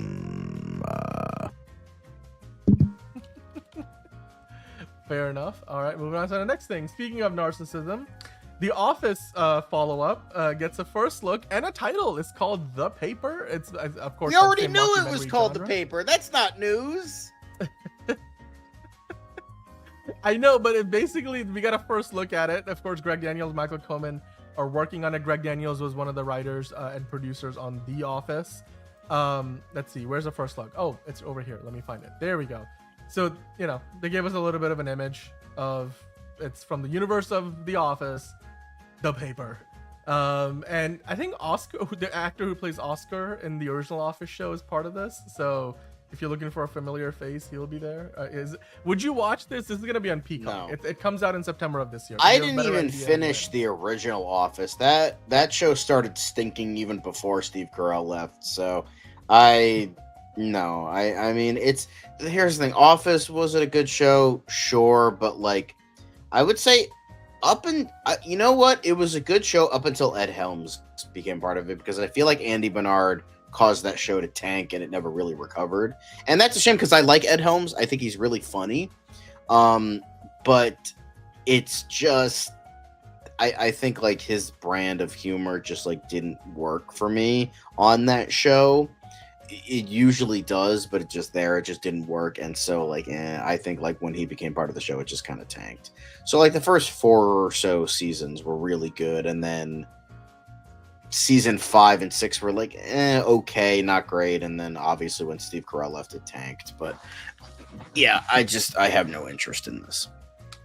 Yeah, well, I'm gonna give it a shot and see if it's actually any good. But if it isn't, then you know I'll jump off it pretty quickly. And remember how I mentioned MJ is a pretty GOAT initials? Well, considering that we talked about Michael Jordan and we have been talking about Michael Jackson recently with his Michael movie that might be becoming a 2-parter, Zendaya's MJ is going to feature, of course, we know in Spider-Man Brand New Day, but apparently her role, or the size of her role, is going to be more in line with how much she was part of Spider-Man Homecoming, which, if you remember, she only had like a handful of scenes in that movie, really not a big part of it at all. And now it seems like we knew that she was going to have a reduced role in the 4th movie, but I'm actually kind of personally surprised. I mean, this is coming to us from My Time to Shine, and they said that her role is going to be about as small. Zendaya is only going to be in the movie for about as long as she was in there in the first Tom Holland Spider-Man movie. I'm surprised it's that little of a role, because it wasn't really all that consequential. It was, if I remember correctly, in Homecoming, she was just there to sort of say, oh yeah, there's an MJ, and we're kind of setting her up for maybe, you know, a bigger role down the road, which they did. Are you surprised that this is how small of a role Zendaya is going to have? No, I'm not surprised, and I hope this is true, because she shouldn't be a major part of the movie anyway. Like, I get they want to like keep this train going. They want to keep the Zendaya Holland thing going, but like,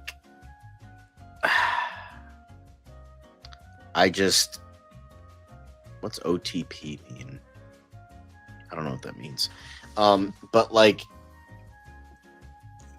maybe eventually they can get together. Like, oh, she remembers all that shit, but like for now,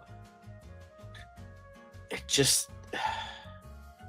fucking like have him move. Like, it just like she doesn't remember. So like at least with like 4 and 5, because we know there's gonna be a new trilogy, just keep it like as is. Like, just keep it like maybe he goes off to fucking Pork Black Cat or something. I don't know, but or whoever the new love interest is, whoever it is, just keep it like that. Just keep this version of MJ out of here for the most part. Have her have at the most a very, very small role.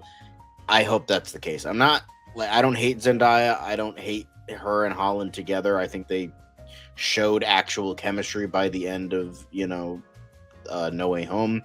So yeah, I just think It's just let's just stay the course. That's all. We'll just have to wait and see. But you know what? Also, with Spider-Man Brand New Day, we now know that the same fight choreographer for Shang-Chi has joined the project. If you remember, Shang-Chi had probably one of the best fight sequences of any Marvel movie in recent memory, and now we get that same level of fight choreography, hopefully, in the new Spider-Man movie. I personally am excited about this.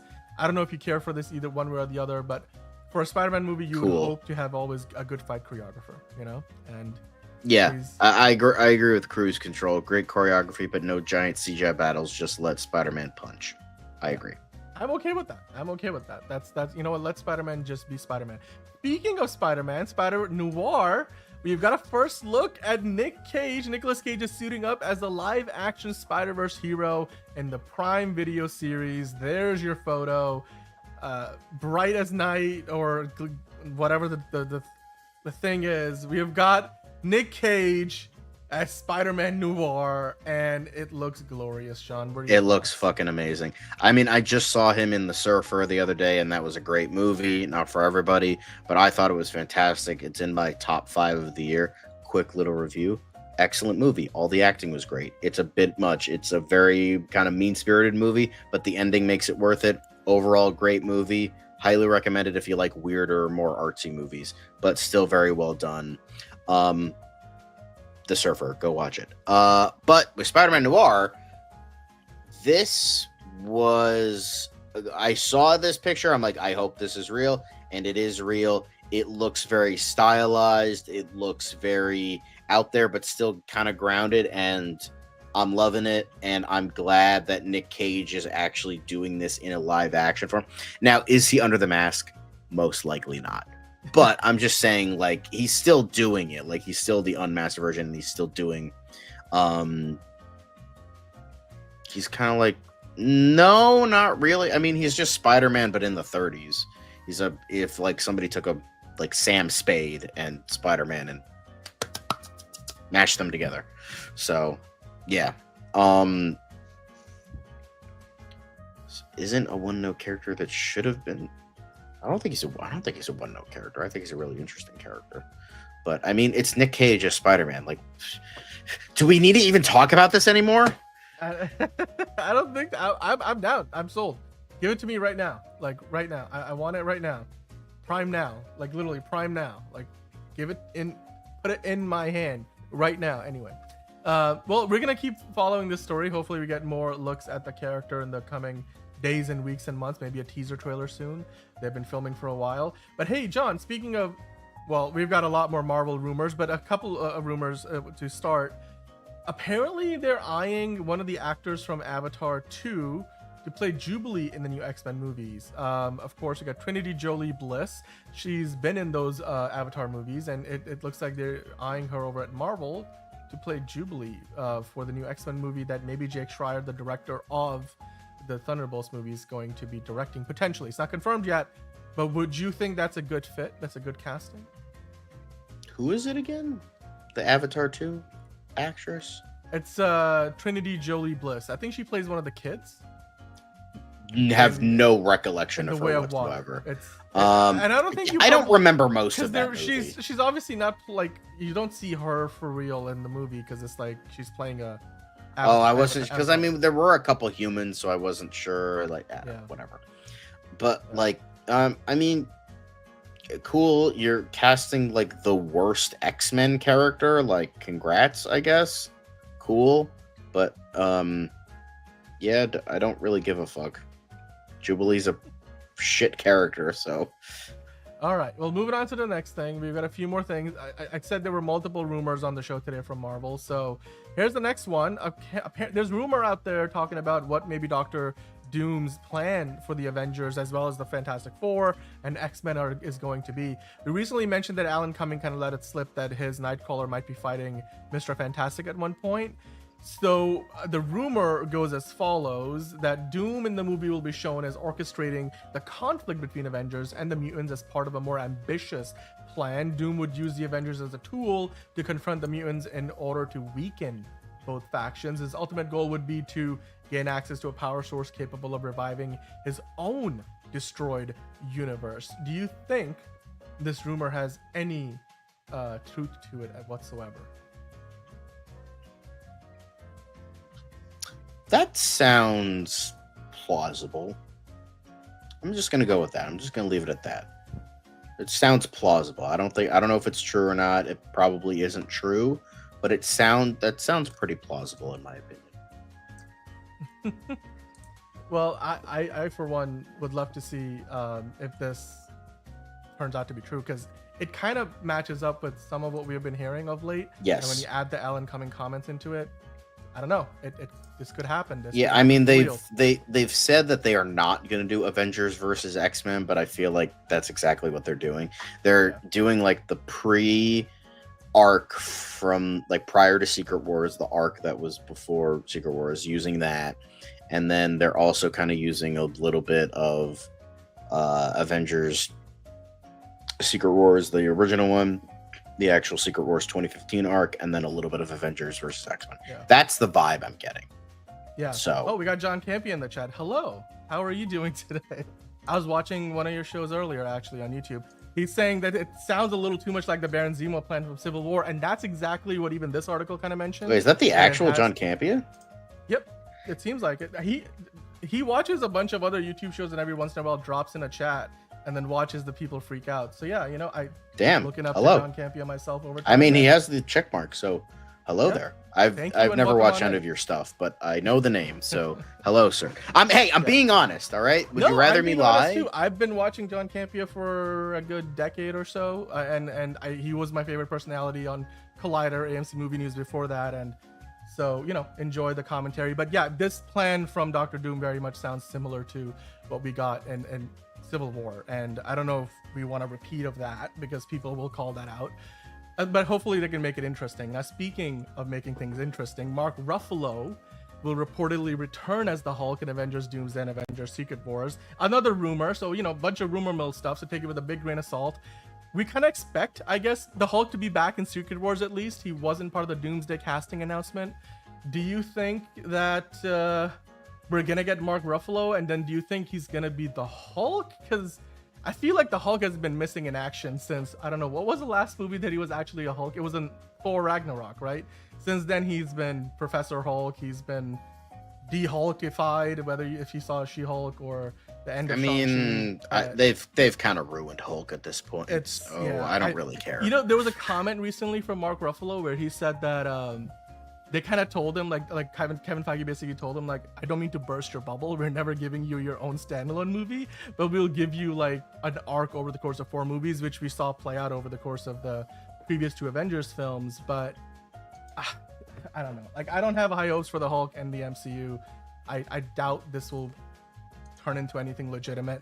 But yeah, the rumor has persisted online. So again, more rumor mill stuff from Marvel. It's worth mentioning because we all want to see the Hulk back, but which version of the Hulk we're gonna get, I guess that depends on which way the story's gonna go, because the rumor for the World War Hulk movie has been out there for a long time, and I just don't know if we're gonna actually ever get to that, considering that Universal will probably be like, oh, pay us like money, we're gonna distribute this movie for you, why not?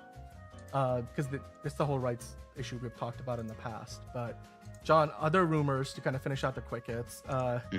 Apparently, during a test screen of Fantastic Four, they were doing a test screening, and insider Daniel RPK talked about the Reeds doing a tribute for John Krasinski's Reed Richards, and that Ian Gruffudd has also already recorded his cameo. So I suppose then that means Miles Teller will also. I don't get. This is probably the least believable the rumor, I should say, of all the rumors we have talked about so far. Yeah, this sounds like bullshit. No way. It sounds so out there. Like, it's like, why? How would you ram that in? Because I doubt that the Fantastic Four movie is gonna have all of this happen. They already said that there's not going to be any Easter eggs, like major Easter eggs to other movies. So they've got too much going on as is, I feel like. But anyway. Yeah, lots of comments right now coming in. Elite Easy was saying this Hulk does not bring the hands together. Okay, all right. Elite Easy is on a nice tour of his own. All right. So the last thing from Marvel I wanted to touch upon: Letitia Wright is back in the gym. calling it rack season. She's getting ready. It looks like she's training for Shuri, aka the new Black Panther, the current Black Panther. And we know she's going to be in the new Avengers movies. I forget if she was one of the names in the Doomsday casting announcement, but I'd imagine that she'd be part of the new arc. Whether she was in the Doomsday, I don't think she was, but maybe she's going to be in Secret Wars. I mean, what are your thoughts, John? Do you think by the time we get to the end of those two Avengers movies, is she still going to be Black Panther, or are they going to like move the mantle on to somebody else long term? Because we do have a third Black Panther movie coming probably after Secret Wars too. I mean, it would be kind of weirdly like interesting in a way to have like Black Panther, like T'Challa, Shuri, and then somebody else, whether that's the multiversal variant rumor they're going with, whether it's T'Challa's son and he's either all grown up now or whatever, or you know, he's like, there's like something happens to him, kind of like what happened with Warlock and Speed, how they kind of aged up during WandaVision. I know they could do that, but maybe something happens to him and he ages up, and so then he becomes the new Black Panther. I could see that happening, but considering she's been in this world since 2018, past 7 years, I think they would want to keep that going. They already have the actress. They don't want to like go through like another bout of casting, and plus people might see that as offensive. So there's that as well. For me, the thing is, it's like Elite Easy was saying, the last Black Panther wasn't easy to shoot. It couldn't have been, right? Like we remember how, you know, we talk about the Fast and the Furious all the time, and yeah, like that whole cast had to go through Paul Walker passing away while they were filming the movie. With Black Panther Wakanda Forever, you know, Chadwick Boseman had already passed before they even started, you know, shooting that movie. So they had to kind of pivot, but it couldn't have been easy because obviously they were, you know, paying respects and tribute to him throughout the film. That said, I personally thought M'Baku could have been a better Black Panther myself. I thought that he was believe the so as well. Probably even Nakia, because like she has the skill set. Like she's a spy. She knows how to fight. Like even in Wakanda Forever, I feel like it was like the journey of grief. I think it like makes sense in context why Shuri became the new Black Panther. It works. I think it works. It's like she's the person who like wields technology. I'm not saying like they made her a one-dimensional character and she could not grow from being somebody who's really good with technology to being good at fighting. Because we all believe that Iron Man can fight, right? Like Tony Stark. Like it's not like Tony Stark went through martial arts training overnight.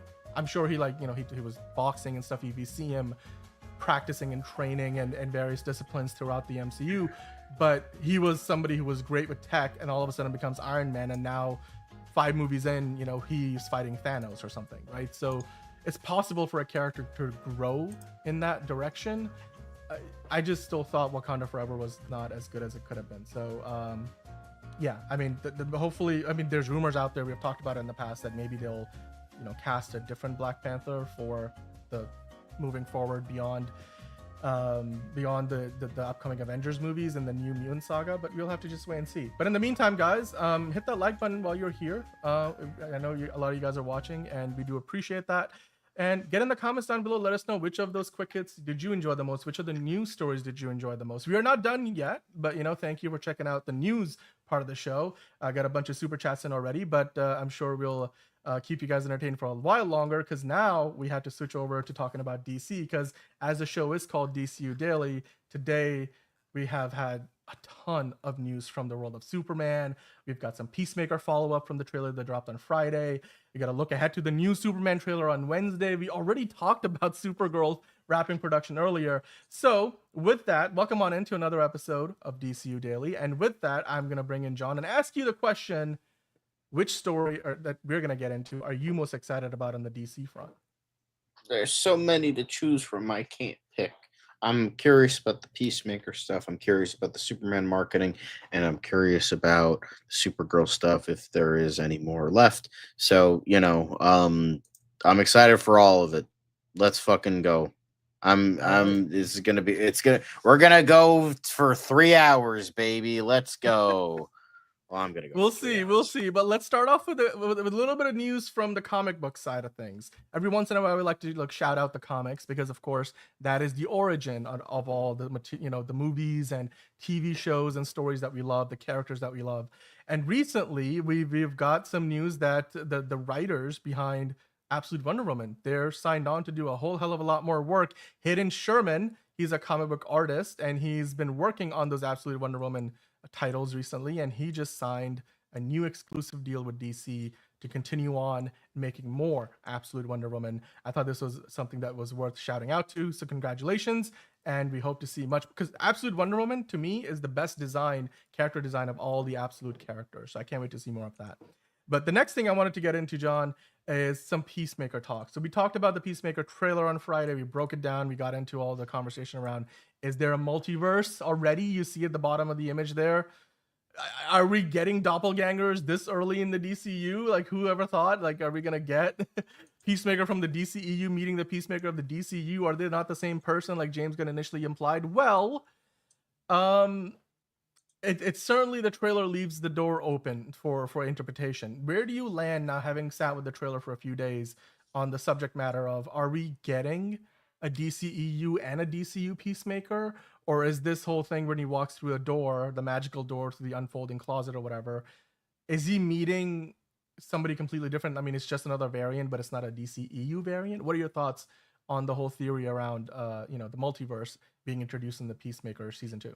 I mean, Philosophical 24 has an interesting theory. I don't think that's the case. That would be funny though. If he became like the new if he like killed the DCU Peacemaker and then he became the DCU EU Peacemaker. I know that was like kind of the rumor for a while. Like, for some reason the DCU Peacemaker died and then he became new. But like, for the most part, James Gunn has confirmed that it's the same except no Justice League. So, yeah, I think personally, I think that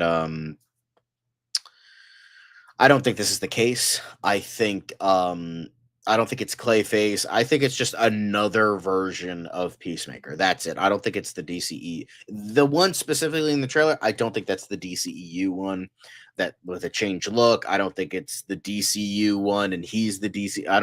I think he's just another variant and that's it. Like, and then like they're going to get into maybe some multiversal antics, but it won't be the main part of the season.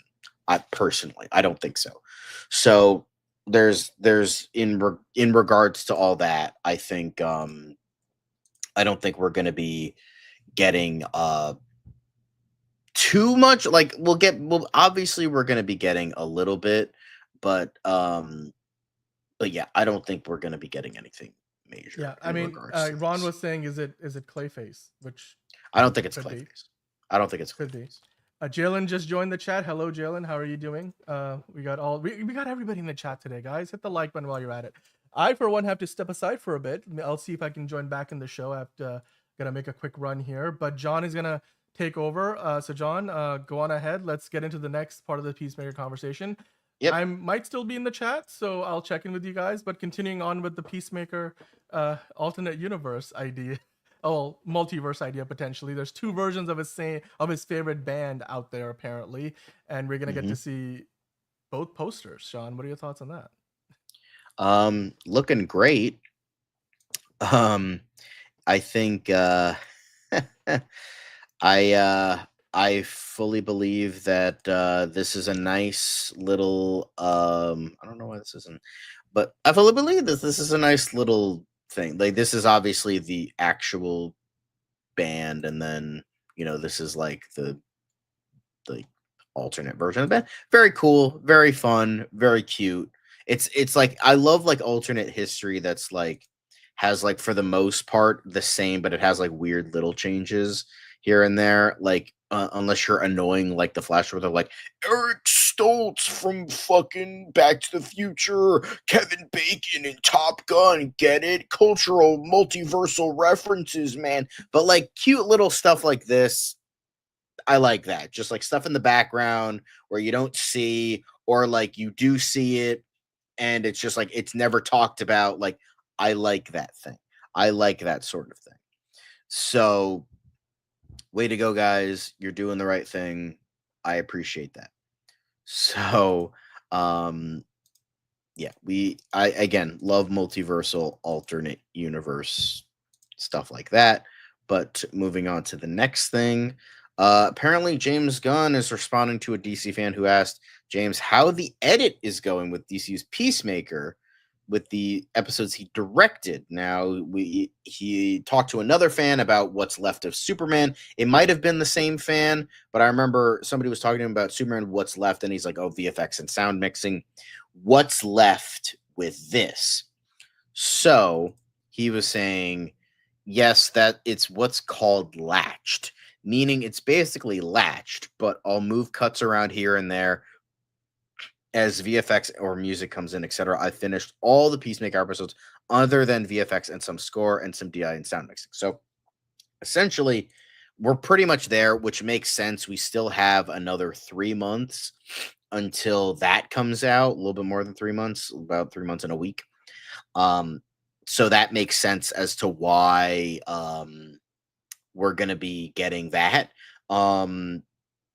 Because like it's in a good place. It's not like rushed or not or anything like that. So I think yeah, this is good to see. Hold on a sec. I do need to blow my nose. Apologies. But yeah, I mean both the film and the show are in the right place. So I think that makes sense. Latched, I believe, is like pretty much you have the episode. It's just like it's kind of like a first or second edit where it's like it's together, it's what you want, but some things can be tweaked. That's essentially what that means. But yeah, definitely nice to see. From Lee Pace Batman, I think we've seen him before. The man knows what he's doing. They brought the ladies' man in this. So yeah, this is definitely really exciting. Apparently White Rabbit, which was confirmed a while ago, is confirmed to be coming in the episode 1 of the Peacemaker show. We already got her, the actress. She hasn't been in a lot. She's mainly a model. So she's going to be coming in, and officially it's going to be in the first episode. So, and Bray Noel is the actress. So I believe that if I were to say anything, I think she's like going to be at the very most a cold open villain where she's going to like appear like either like for a little bit, they fight her off, they kill her, or she escapes, and maybe she comes in like later on. But I can't imagine the role is going to be that big, considering that she's not a very well-known actress, small-time actress, mainly a model. I can't imagine she's doing a lot. So there's that as well. But in terms of but that's basically it in terms of Peacemaker. James Gunn did do rapid fire stuff in terms of dumbass rumors. So somebody asked, is Matt Reeves still directing the Batman Part 2? Yes. Huh? There you go, guys. Don't believe all the dumbass rumors in regards to Matt Reeves no longer directing Batman Part 2. Yes, he's still directing it. People can now finally shut the fuck up about it. Boom, from the man himself. Yes, he's still directing it. So this also confirmed what we were talking about before. James, I want to hear from you with this news just to confirm. Has Supergirl really wrapped filming? Yes, it has. Boom. How close is the film to being done? 90%. Superman? Oh, more than that, just finishing some VFX and the sound mix. So I would say 97, 98% done. Boom. There you go. And then confirming what the quote we saw before, being latched with the Peacemaker episodes. Boom. Rapid fire. James Gunn denouncing bullshit rumors, confirming other ones. Boom, boom, boom, boom. There we go. Awesome. Great. Then next up, So James Gunn responds to a DC fan who has accused James Gunn of trying to brand himself into the DCU instead of world building. Why are your initials in the Lord Tech logo? There's no J or G in Lord Tech. Historically, iconographic photos pull from the actual letters of the company name, not the director's name. That's not world building. That's branding yourself into blank. So I can kind of see where you see a JG if you try, but it's not the first thing that comes to mind. Beth Mickle had to oversee the design of 100 logos for the DCU, and this is one of them. And I thought it looked like a real corporate logo. My name is on the film in the credits. I wouldn't need to put my name into the initials on uniforms. So yes, pretty much James Gunn being like, yeah, fuck the haters, not dealing with this bullshit. So thank you, James Gunn, for doing all that. We appreciate you. But now we move on to major Superman news. I mean, there has been so much. I'll try to get it done in a reasonable amount of time, but I make absolutely no promises because it's a lot, guys. It's a lot. But let me take a look at the comments. I want to make sure that you guys are, looking good. So I am Lord. Yeah. Fuck the haters. Trailer coming out on Wednesday. Can't wait. 12 p.m. my time. Yes, 12 p.m. our time too. No Sergeant Rock ? I like these bullet answers. Yes. Unlike Dan, I usually tend to be quite quick. But not in that way. Don't think about that, you dirty perverts. Anyway, but next up, we will be talking about all sorts of trailer talk for Superman, which, as we know, is coming out Wednesday. So here we are. But new trailer. James Gunn confirms that the official trailer for Superman is ready. Film itself is over 90%. They just saw the 90%, and they didn't. That's bullshit. He said it's more than 90%. Guys, you're not doing your news properly. But look out for more records possibly being broken when the trailer drops. Most viewed trailer in Warner Brothers history. 4th biggest trailer debut ever. 50 million views on YouTube in 12 days. Let's fucking go. So this guy has the judgmental Justin Timberlake. I don't know if this is pro or against James Gunn and the DCU, but with DC in his name, let's hope. But yeah, this is coming from Superman Museum, and love it. Love to see it breaking records, and I think it'll definitely break records. I don't know if it'll break as many records as the first trailer did, because that was the first thing we saw of the movie. Like that was like the first bit of Superman we got outside of like the stuff we saw on set. That was the very first thing. Now we're just getting a full trailer. So with that, I don't think it's going to break as many records, but I'd like to hopefully believe that we will be getting some more records broken. Let's hope. But on to the next thing. We have been getting some more marketing. They're really pushing it. With 2 months left to go, they're really pushing it. I saw this Jason, whoever the fuck this guy, whoever this guy is. I know he's a Celtics player, but Butch, fuck him because go Knicks. But still a great little commercial. Nice to see. A lot of fun. I would like to believe Superman is a Knicks fan. He's an underdog fan, so that's what I'd like to believe. Anywho, still a great trailer. And then we saw a little bit at the NHL playoffs. We saw a little bit of a Superman banner. Hell yeah. Let's go. Again, we are loving this marketing. Everyone can claim that the marketing sucks. Yes, they might not have been as good as they could have been in the past, but now they're really doubling down on it. They're really making it a summer of Superman, even though it's not technically summer yet. When May hits in the entertainment industry, for at least specifically movies, that's when summer starts. May is when summer blockbusters are starting to come out. You already got like Thunderbolts and Lilo and Stitch and Karate Kid and Mission Impossible, all this other shit. But I kind of agree. Go Knicks.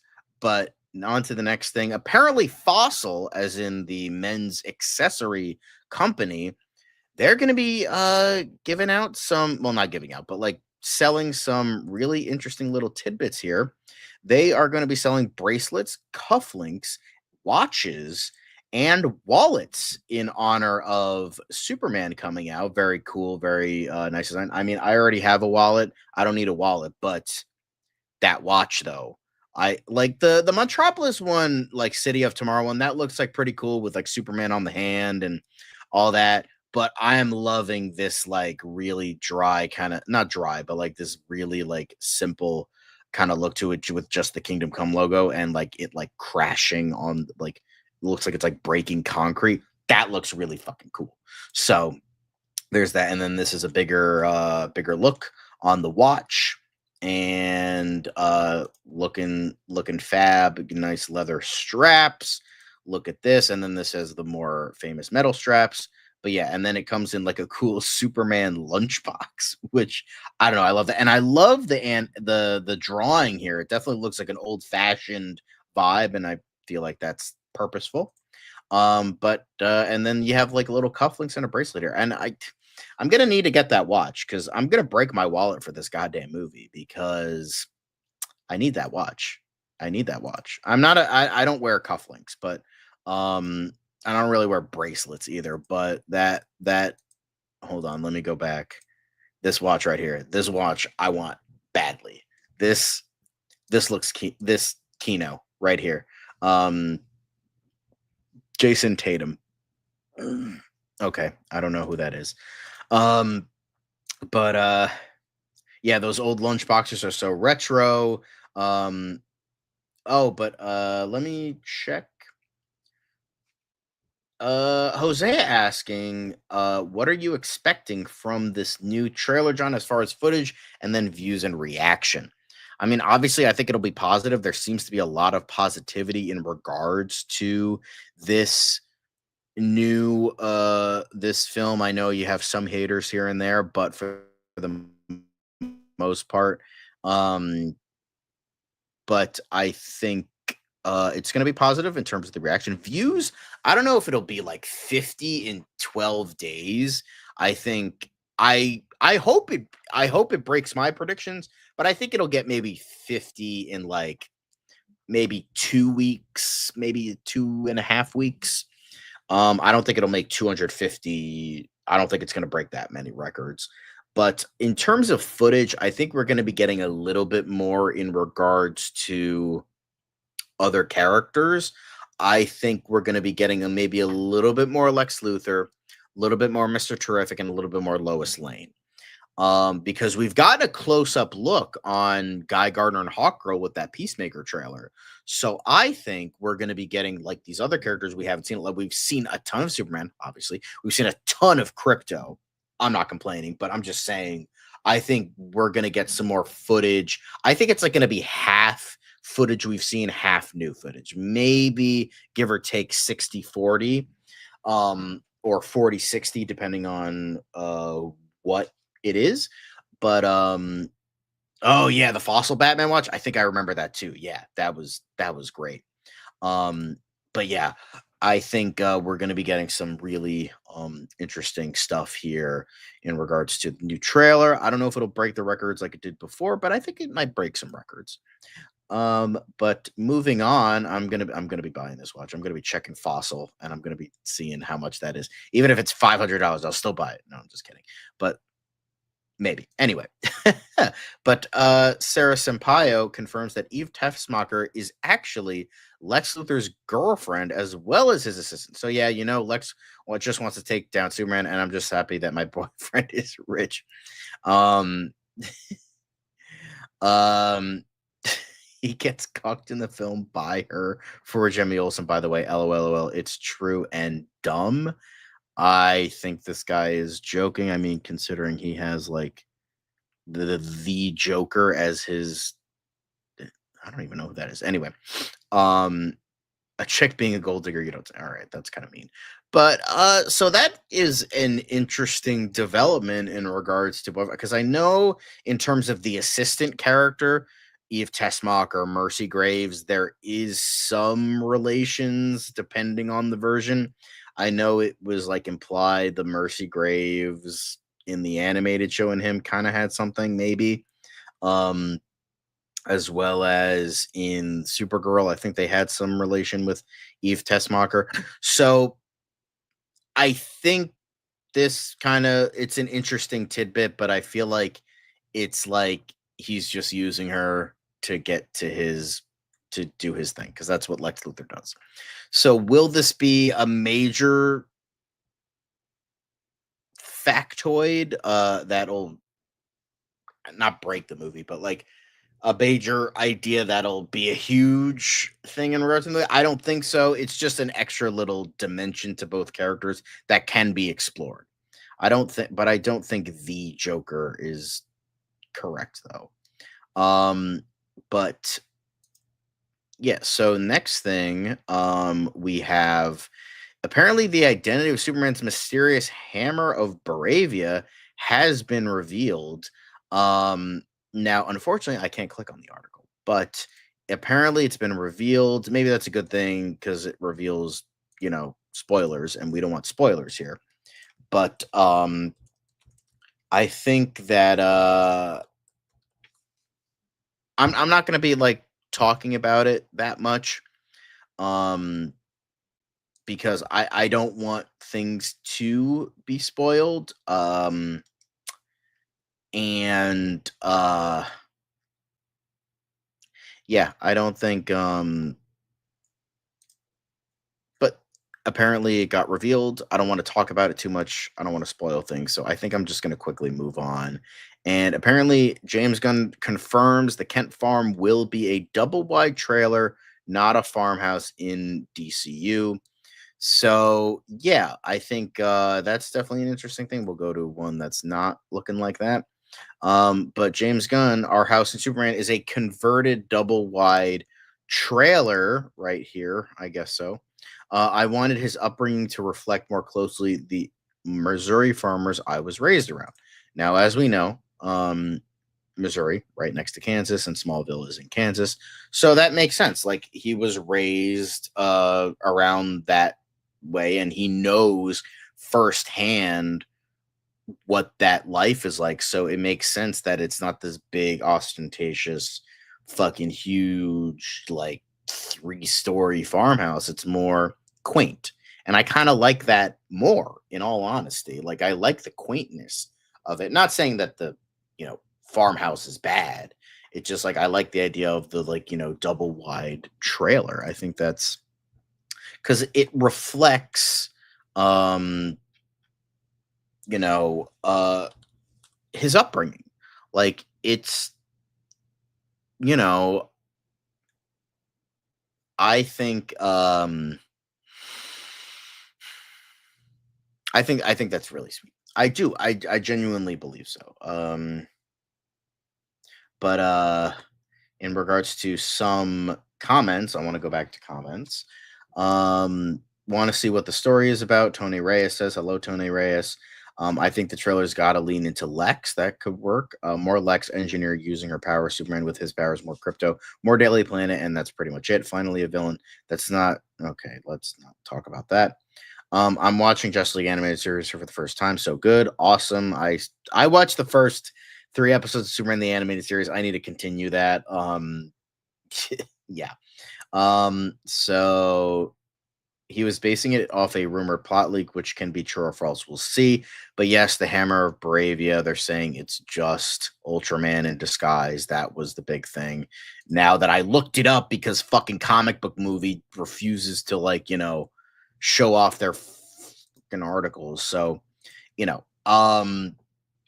but that's beside the case. But it's based off a Daniel Richtman. I think that's Daniel RPK. It's a scooper. It's probably bullshit, so we don't even have to worry about that.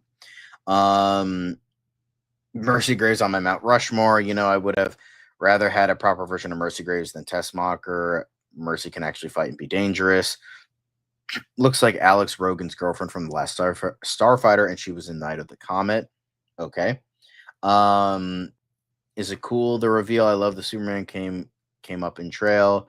Oh my god, we got a villain with Riz. This next level is crazy. Forget Riz. I'm glad he's not shown as Ace. I don't know what that means. The big bar next to the house is an outdated, non-realized trope that from what I hear. Boom, there we go. I mean, that's essentially what it is. Like farmers have like these really teeny tiny houses, and they don't get paid enough. So of course they wouldn't have like a big nice farmhouse.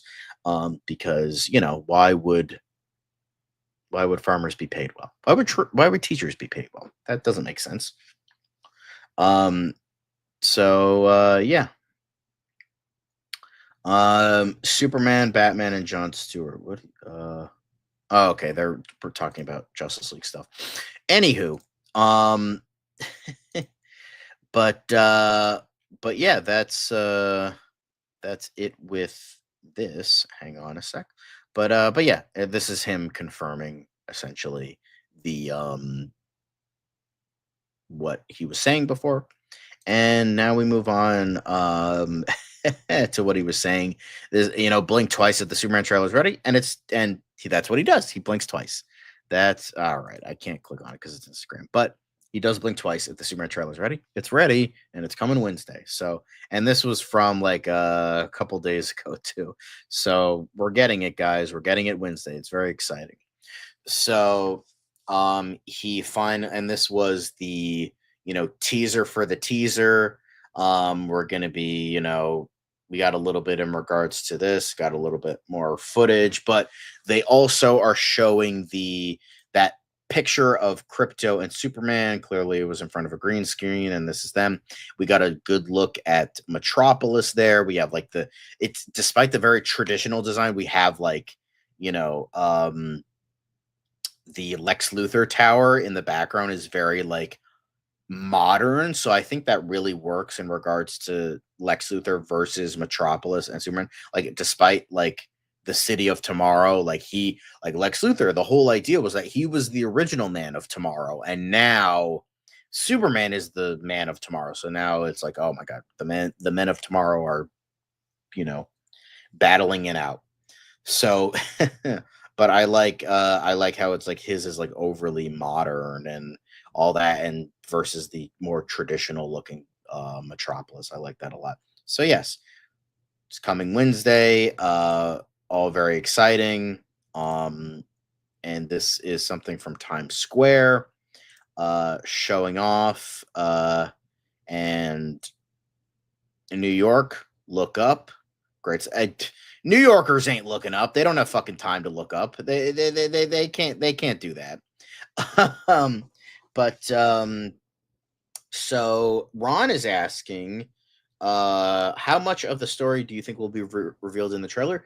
Considering it's the first full trailer that we have, I think that we will be getting a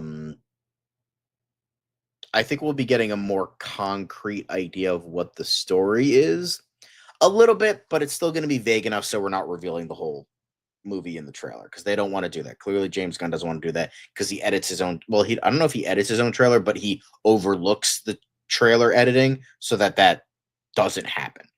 So with that, I think we're going to be getting a little bit more concrete of a story, but not much.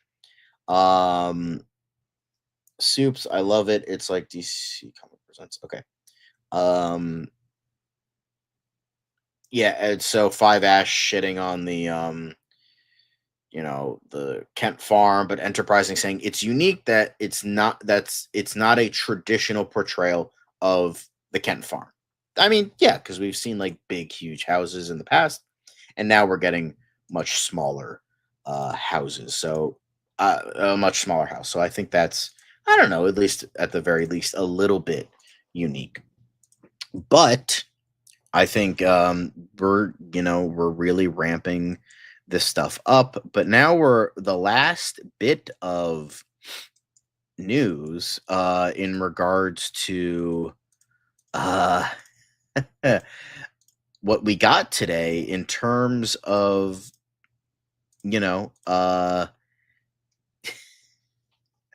this great thing. I saw this and I was like, I was just smiling ear to ear. So it's absolutely beautiful.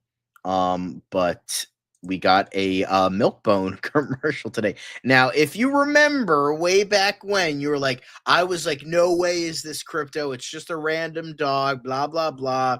And because the thing is, they had this small terrier there that was like a there for like to look at the dog and like to have like a reference point. And they're like, no way, that's crypto, because crypto isn't that small. He's not a terrier. Well, they changed it for the movie.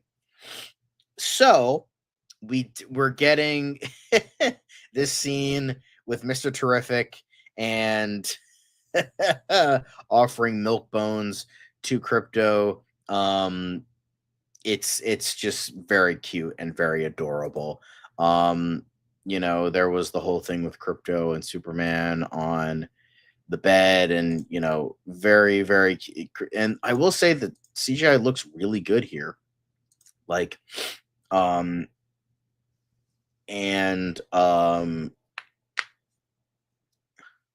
but a stand-in. Yes, thank you, Elite. He is a stand-in. Couldn't think of the word. Thank you very much. There was a dog there when they filmed it with he wasn't there. He was with Superman when he was when he was like lifting up something or trying to keep something off the ground, trying not to hit. I think that's what it was. I think he because I remember seeing a terrier there. I don't think they had the terrier there for Mr. Terrific. They might have had him, we just didn't see it. But I remember there being like a terrier, looked almost like a Jack Russell Terrier, that was there with Superman when he was lifting that thing. That's what I was referencing. But yeah, we're getting more crypto stuff, and that's this is just adorable. And it's like it's official that Milkbone released a commercial with this is the full commercial, and I will say it does look good.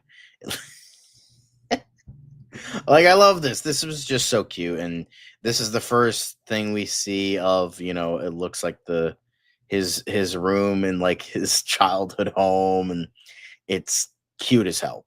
I'm surprised that the film is not rated yet. But yeah, this is just absolutely the cutest thing ever. Really lean. I mean, James Gunn did say that we were going to be leaning into the whole crypto aspect. I mean, it'll get people in seats. Who doesn't love dogs? Except cat people, but fuck cat people. But absolutely adorable. Love to see it, and we are here for that. But yeah, but people are like, give me this movie now. Mighty Crap Joys. I don't know if that's a real band or not, but whatever it is. Yeah, it's I'm loving this. I'm curious if that's I was gonna look it up. But this is all very exciting. The Mighty Crab Joys. It's a fake band. Okay, cool. Just had to double check. But it looks like okay, that's an interesting thing, 5-Ash. I might agree with you on that. I get okay, then you have to ruin it. But I get for the action stuff and wide angle shots using CGI, but the more intimate shots should be a real dog. It could have been done. I can see what you're saying with that. I do. I can see what you're saying. However, I'm sure that they didn't have a perfectly similar dog that they could do that with. So they had to use CGI the whole time. I maybe they could have found one really flush the resources down the toilet of finding the absolute most perfect dog to have it in the close-up shots. But I can see what you're saying, because I am always a proponent of practical effects. Maybe they're in the closer shots together, they could have used a real dog. But considering that it would have been a lot to find that perfect, and even if it wasn't we can substitute with this dog, well, then you're gonna have to use CGI anyway, because you're gonna have to tweak his fur and shit like that. So it's just use CGI for the whole thing. I get it. I don't love it, but he is a super dog. Not really a lot you can do with that in regards to, like using a blend of CGI and thing. But yes, I will agree with you. Using a practical dog, I think would have been better. But they want, like, if he flies, if he runs fast, and they didn't want to have it look cheap like Titans, I understand that. So I will begrudgingly say I'm okay with it, considering the CGI looks good to me. So these are all the little bits from the little commercial that we got. Crypto being all excited, and we even see him in that pose where he was in that comic that people were referencing at the time, where it's like, oh, they haven't, the Crypto has never looked like this in the comics. Meanwhile, he did, and this is what he looked like. And so, we got Crypto being a good boy, deserving of the treats. Very good boy. But with outside, so moving on to the other Milkbone stuff, apparently DC has released a tie-in comic called Superman: A Friendship Unleashed on DC Universe Infinite, where, just a cute little adventure with Superman and his dog, and treat your dog like a superhero. I am gonna convince my mom to get Milkbone treats for my dog, just so we can get promotional stuff for Superman. They're really going in on this. I don't like. Here's the thing. Maybe people who are older than me who remember. I don't remember this much marketing for Man of Steel. It's entirely possible there was, but I don't really remember it that much. But this, I feel like they're really going in on it. They're really going ham on it, and I love it. And it's just like, Superman and his dog being lovable, being cute. Obviously, we're not showing the entire comic here, but I'm showing a little bit, and it's great to see. So if you want to get the comic, it's going to be released on DC Universe Infinite, which is what that streaming service was for DC when Swamp Thing, Stargirl, and Doom Patrol and Harley Quinn and Titans was originally released, and then it went to HBO Max and defunct, and now it's just a comic app. So if you want to read the comic, you'll have to pay for it on there. But lastly, we're gonna be getting finally the Superman trailer.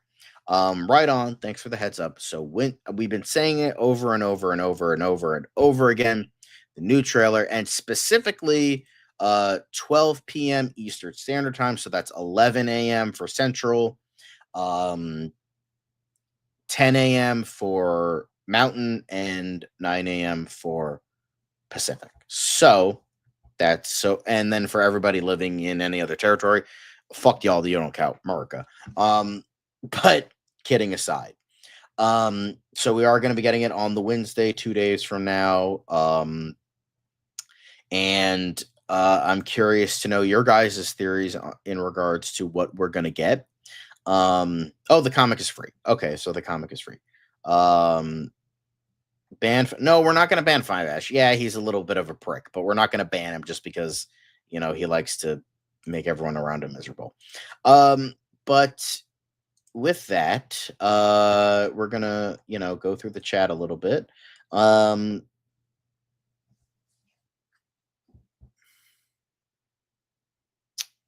Yeah, so Crypto is the goodest boy.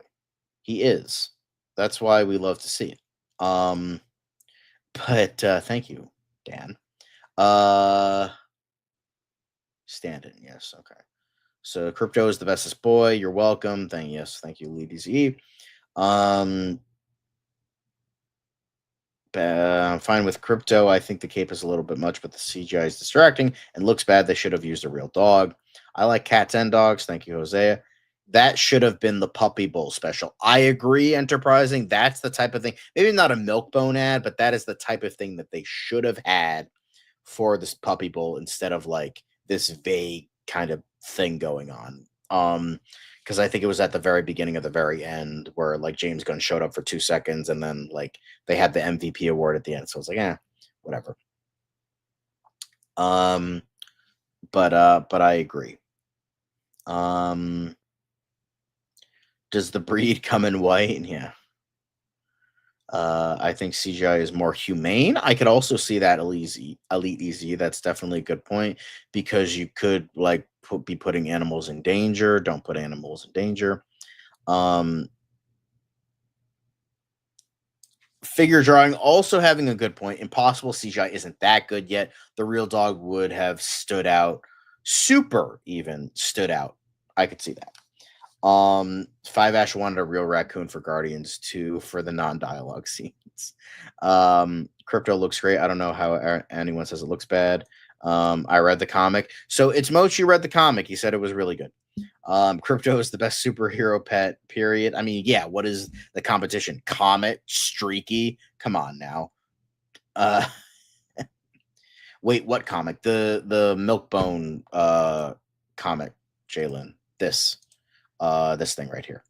But yes, this reminds me of my childhood, like going to McDonald's and getting a Catwoman car with a Happy Meal. But I remember the teaser trailer came out 1 year before release. It was torture, lol. Definitely for BVS, but not for Man of Steel. That's probably true. But Man of Steel, I'll say, decent marketing. Five Ash saying, I hope it's good, but I just don't see that happening. I still hope people who want this enjoy it. Looks bad to me, though. See, Five Ash isn't all bad, guys. He's not like that Eric guy who was being a shit for brains. So that's why we don't ban Five Ash. Just Five Ash, keep the gross comments to a minimum. Like your weird, like farting stuff. Like keep that to a minimum, and you're okay. I need Jimmy and Perry in the trailer. Yes, I would love to see that as well. I get having criticism, but it can't be healthy to be a whole vessel of negativity aura. Hit the like. Yes, guys, hit the like button for me. 20 likes, 26 viewers. Come on, get those numbers up. I feel like they used a real dog when Crypto opened the door for the Fortress. Some people who don't like honesty see that as a negative. Yeah, only until Gunn introduces Ace the Bat Hound. Crypto versus Ace the Bat Hound, LOL, and Elite Easy giving a smiley face. So yes, stay tuned. We are going to be talking about it on the Wednesday, hopefully at 12, like we did for the teaser trailer. I won't be late this time, I promise. Dan, we'll try to do it at 12 p.m. But it's very exciting that we're finally getting something. I just wish it was more, I don't want to say more special, but it was like, like May 14th. Why is that a special day? But like at the same time, it's like, it's a normal day. We're just getting the Superman trailer. It's fine. So I like that too. But I hope we will be getting some more Daily Planet bullpen. I hope a little bit more Lex Luthor, maybe a little bit more Engineer, maybe a little bit more Ultraman. I think Crypto and Superman need to get it done. I like here they have a lot of supporting characters. I would like to see those supporting characters really, really done well. So that's the thing I hope for. Like I want to see, like, the supporting cast is just as important as the man himself. So that's what I want to see. And with that, we are going to be ending DCU Daily. So thanks for watching, everybody. Liking, commenting, subscribing, hitting the bell. I didn't realize this. Dan didn't tell me, but apparently we only do Q&A sessions on Fridays. Didn't realize that. So hopefully you could be posting your comments. We'll answer them on Friday. We'll try to do a tier list tomorrow for Tier List Tuesdays. We're going to make it a thing. And then hopefully we can have something for fan casting Fridays. Do that as well. But that's it for today. Just a lot of Superman stuff. We still have more stuff to talk about in terms of news. So if we miss something today, please let us know in the comments, post live chat after this becomes a video, so we know like anything we miss. So we will try to get what we missed today tomorrow. So if we didn't talk about something today, we're probably going to be talking about it tomorrow. And with that, I bid you adieu. And remember, Crypto is the bestest boy.